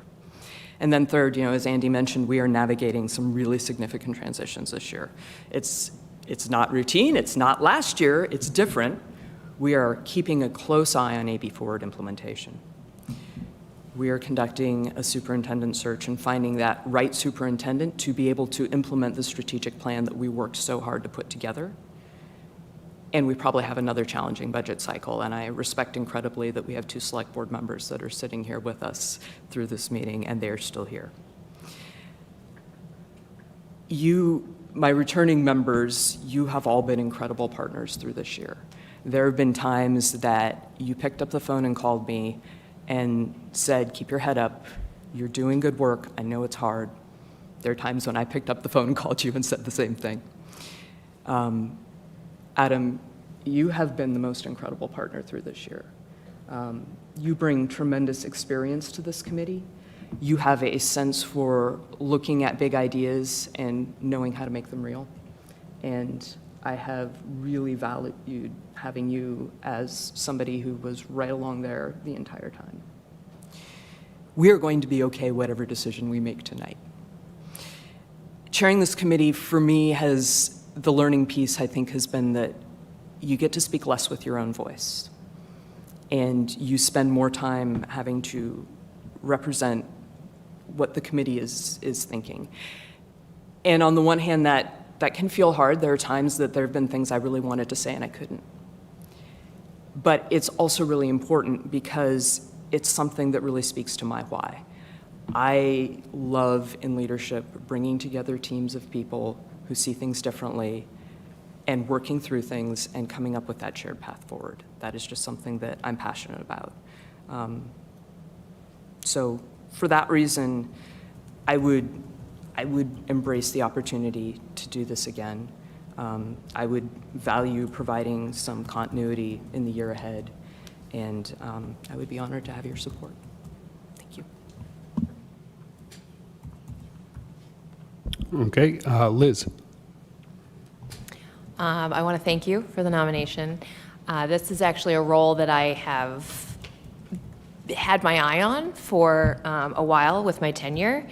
And much how Tori says, you know, a lot of being the chair is in this room, there's a whole lot of being the chair that happens before we're in these meetings, you know, between setting agendas, meeting with Peter, something that my 9 to 5 just unfortunately would not afford me enough time to dedicate myself in the way that I would want to for this committee. So I will respectfully decline the nomination, and I will still be all up on all those other subcommittees and such.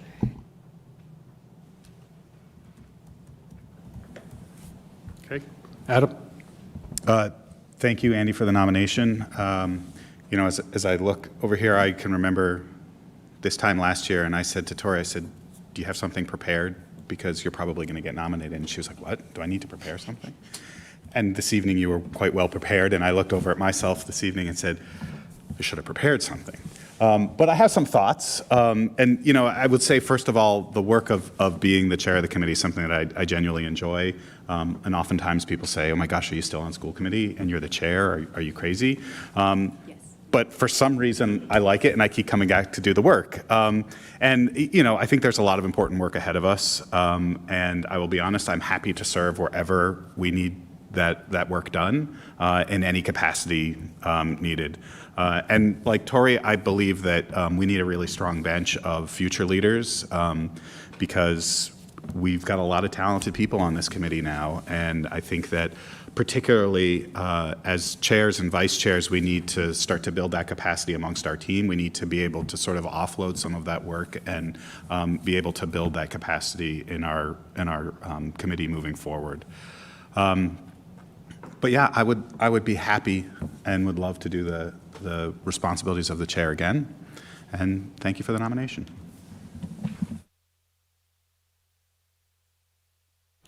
Okay, is there anyone else who'd like to speak? Lisa? I would like to speak in support of having Tori as our chair. I'm going to recognize what's kind of funny is last year when I was sitting where you are as the new members, I actually voted for Adam last year. And my reasoning was that I wanted the continuity because he was chair the year before. And now I'm actually going to say the same thing again, but for different reasons. I would like to see Tori as chair again this year because of continuity. She served as the face of AB Forward, and I just feel as we're going into this next year with implementation, I think that's going to be really important just to have her finish seeing us through with that. And I'm going to say one of the things that I really appreciated about Tori is taking this last year as I've gotten to know her is as a new member and sitting where, sorry, not trying to call out our new members too much, but sitting where you're sitting, I just remember last year, it feels like yesterday, coming into this and being so nervous. And I feel like it doesn't matter what background or what you have in terms of experience, this is a whole new ball game. This is very different. And I just remember being terrified because I had those knowledge gaps and there's things you don't know, and there's things you don't know that you don't know. And it took me some time before I developed that trust. I was nervous about coming to Tori with all my questions because there's just so much when we're voting on things. It's important to have the understanding about operationally what's happening within the district and how do things work, and every school district's different. And even though I taught in other school districts, I just was still learning AB. And Tori was so patient and so kind and just answered my numerous questions. And my kids have this joke about, are you on the phone with Tori again? Because she was just so patient and just giving me the knowledge that I needed to understand. We had hundreds of pages of stuff that we had to read throughout the AB Forward process. But I had a lot of questions about, hey, how does this actually work? And I'm reading this and I understand this from an informational perspective, but from an operational standpoint, help fill in some of these knowledge gaps and what does this look like in a school, particularly our schools. And so she was just this unending patience to work. And there was a lot of, mentorship. I saw her not only with me, but then, checking in with our other new member here. And I won't speak for someone else's experiences, but just seeing that. And one of the things that I really appreciated that I witnessed was the way that she just reached out to all of us and genuinely cared about us. Last year, I would say that it is quite an understatement if I were to say that it was challenging. I've described it to other people as emotionally arduous. This last year was very, very, very difficult. And it was through her leadership that I truly believe in my heart of hearts that got us through that and brought us together as that glue, because relationships really matter to Tori, and getting to know each and every single one of us. I've seen the way that she takes the time to talk to all of us really matters. The mentorship, the giving, the transfer of knowledge, and not only those relationships with committee members. I've also witnessed her in ALG. I've also witnessed the way that she has worked to develop those good working relationships with other board, the select board, finance committee. She's worked to get to know a lot of different people because she wants a very informed perspective, and I've really appreciated that. And so these are just a few of the many, many things that I appreciate about you as our leader, and I could go on and on as why I support her, but these are my reasons. Hillary? Okay, so I I can't speak to all the experience you have working with Tori. I can speak to working with Adam, just being involved in the town of Boxborough and having different conversations with him. I think he's fully capable of being the chair. He's done it before. And I'd also like to point out that the sentiment that the community heard with the AB forward process is that we're asking the schools to start anew this coming school year. So I would encourage us to think about that, and maybe we should start anew this coming year. That's all. Glenn? There was just something that sort of zipped on by that I just wanted to touch on, because I thought the quote, just "you get to speak less with your own voice," was so indicative of the kind of leadership style that Tori has demonstrated over the past year. So for a little background, like I have an activist background, and I've been in nonprofit spaces, and I facilitated meetings for years, and I didn't even really realize this, but I feel like I sort of just had this idea where leadership is like, well, you come in, you assess the situation, you say what needs to be done, and then you charge ahead. And like, that's what leadership, and that there are people that are literally in the C-suite of Fortune 500 companies, the upper echelons of government status and prestige, where like, that's their view of leadership. You come in, you say what needs to be done, bark an order, and then that's it. And that's not at all what embodied, genuine, consensus-building leadership truly is. And it has been nothing short of an absolute gift and a privilege to see Tori Campbell lead this committee and this region through, with probably without exaggeration, one of the most tumultuous, volatile, and disruptive years in the history of Acton-Boxborough in at least the past half century. And we are stronger for it. And the fact that Tori owns that, yeah, we don't always agree all the time on everything, and that's a good thing. And it's a good thing because we hear your perspective. Just the other quote, "that wasn't my role to say it." And I mean, sometimes there have been a few conversations behind the phone. It's just like, Tori, your judgment is great. What do you mean it's not your role to say it? That's exactly what we should do.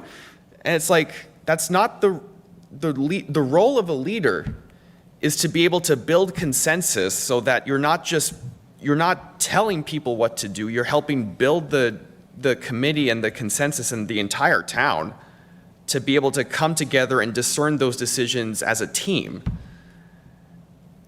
And that's the leadership style that Tori has demonstrated for the past year, and that's what we need for the next one.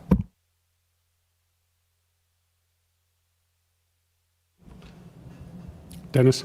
I just want to say how fortunate we are to have such capable and thoughtful leaders to step up into this kind of role. And whatever way this goes, I'm happy to support either one of you. Anyone else who wanted to make a comment?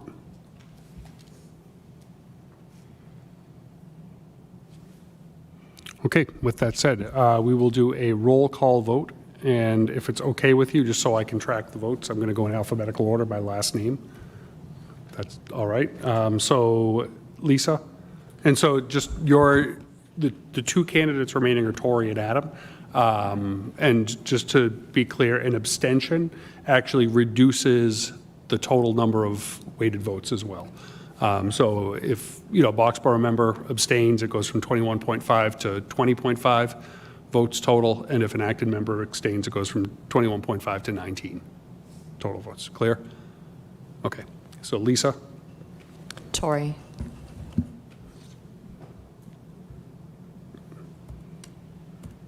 Okay. Ben? Tori. Andrew? Adam.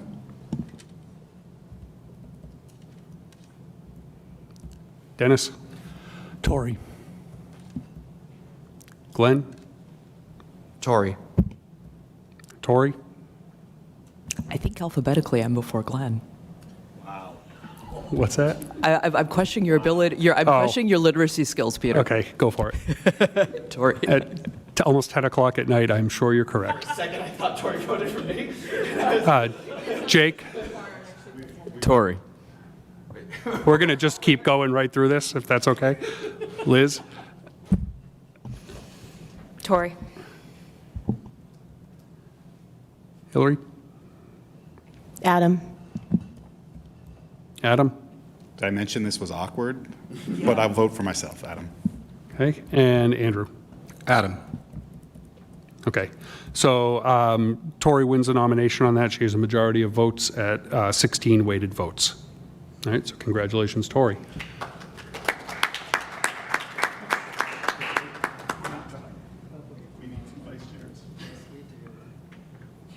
Thank you, everyone. And I also hear the comments from everybody who's looking at what we need to do to move forward together. Keep talking to us. It's good. Thank you.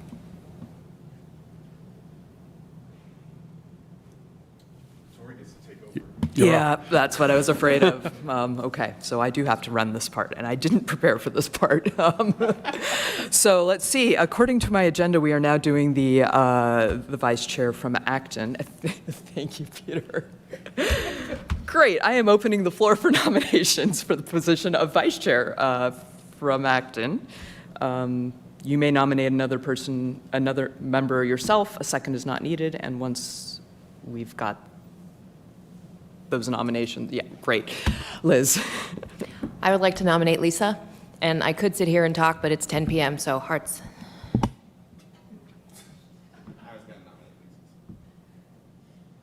Do we have any further nominations? All right. Lisa, would you like to say a few words? I move to close nominations. Oh, thank you, Adam. See this? Thank you, Adam. I don't even have a written. I know. It was moved by Adam and seconded by Dennis. Thank you. All in favor? Aye. Any opposed? Any abstentions? Great. Lisa, would you like to accept the nomination, and would you like to make a few comments? I would like to accept the nomination, and I would like to say thank you for the nomination. And I am a very relationship-based person, and so while I was praising Tori for how relationship-based she is in getting to know people, I would have to say that I believe that I embody those same attributes and characteristics as well. It's really important for me to connect with individuals and to build those relationships, and I'm recognizing, again, we have new people on the board, but through this last year, it's been really important to me to get to know the board members that we have, and I appreciate each and every single one of you. And I'm looking forward to getting to know our new members because it's important. And while we might not always agree, it's really important to have that good working relationship as a foundation so we can have those better conversations, and it allows us to be more open and share those thoughts. And I would also like to, along that same vein, talk about how important it is to get to know other board members and other committees. And, you know, it's through my liaisoning with Finance Committee, that's been incredibly important, especially as we're going into this next year and through the year that we've been through. I really appreciate them and the relationship that I've developed with different members there. I really appreciate that. And again, it's been important to my relationship with CPAC. I've gotten to know select board members even though I'm not their liaison. I just really love making connections with people, and if I were to serve as the Acton Vice Chair, I just want to recognize and acknowledge the fact that I don't view that as, oh, it's just for Acton. It's about the AB community. It's about working with each and every single one of you. It's about supporting Tori and doing what I can to try to be the glue to bring this committee together so we can all work together. And we have a lot to accomplish in this next year, and I hope to be part of doing that. Would anyone like to speak in support of Lisa? Go ahead. I think the first time we met was we were over there during one of the committee, and then We had heard of each other's names. We hadn't seen each other's faces. The first night we met each other, we signed each other's ballot signature things. That was great. And then we met at, it used to be KJ's, and it recently turned into the New York Bagels place, the bagel place next to Trader Joe's. You just immediately came off as so warm and so caring and so thoughtful, and you've always had students and kids at the forefront of your service from day one. And we've been in the barrel with this thing. It kind of feels like going down Niagara Falls sometimes, and you're just like, Jesus, it's been so much. And it has been such a treasure to grow into this role with you. I have absolute full confidence in your service in this role. I have your back, and you have this committee's back too. I fully support you.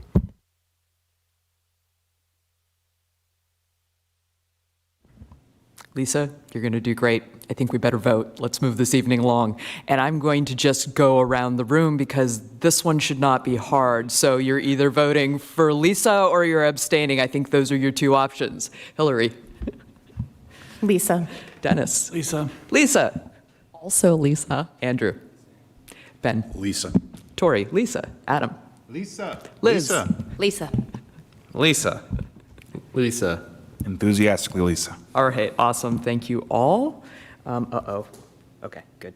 Not asleep. So now I'm opening the floor for nominations for the position of Vice Chair for Boxborough. Ben. I would like to nominate Adam. Do we have any other nominations? I move to close nominations. That was moved by Adam and seconded by, thank you, Dennis. You guys are all over it. All in favor? Aye. Any opposed? Any abstentions? Great. That one's unanimous. Adam. Thank you, Ben, for the nomination. I gladly accept. It's been an absolute pleasure to sit next to Tori this year. I'm excited about continuing to do it next year, and I might just kick you under the table more so that we can keep meetings from going past 10 p.m. Other than that, thank you. That is completely legitimate. You're going to do great. Anybody else want to say something? All right, let's do this again. Hillary. Adam. Adam. Adam. Adam. Adam. Me. No, Adam. Adam. Adam. Enthusiastically, Adam. Awesome. Thank you all. Great team. Yes, and now we get to vote to re-elect Julie LaLumiere. Yay! Yes, which is like the best part of the night. So if you have not clicked on the link in the agenda and read everything she does for us, please go back and do so later on because Julie is amazing. With that, can I move to re-elect Julie LaLumiere as the ABRSC Secretary for the 2026-2027 school year? That was moved by Liz and seconded by Ben. All in favor? Aye. Any opposed? Any abstentions? Great. Congratulations, Julie. Can Amanda Bailey be our treasurer? I'm just looking to make Amanda more uncomfortable this evening.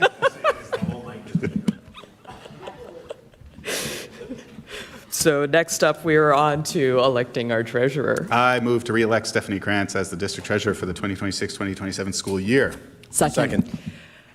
Moved by Adam, seconded by, I'll give that to Ben. All in favor? Aye. Any opposed? Any abstentions? Awesome. We are to the consent agenda, and you are not letting me forget that. Okay. Items on the consent agenda do not usually require discussion and are approved with one vote unless any member would like to hold an item for discussion and a separate vote. I will read each item, and if a member would like it held, please say hold. Members do not have to have attended a meeting to vote on the minutes. Item A, approval of ABRSC meeting minutes from 5/21/26. Item B, recommendation to approve budget transfer per policy DBJ. These next ones are good ones. Item C, Blanchard PTO $2,100 donation for grade 5 Nature on Wheels. Item D, ABRHS Track Boosters $3,000 donation to the program.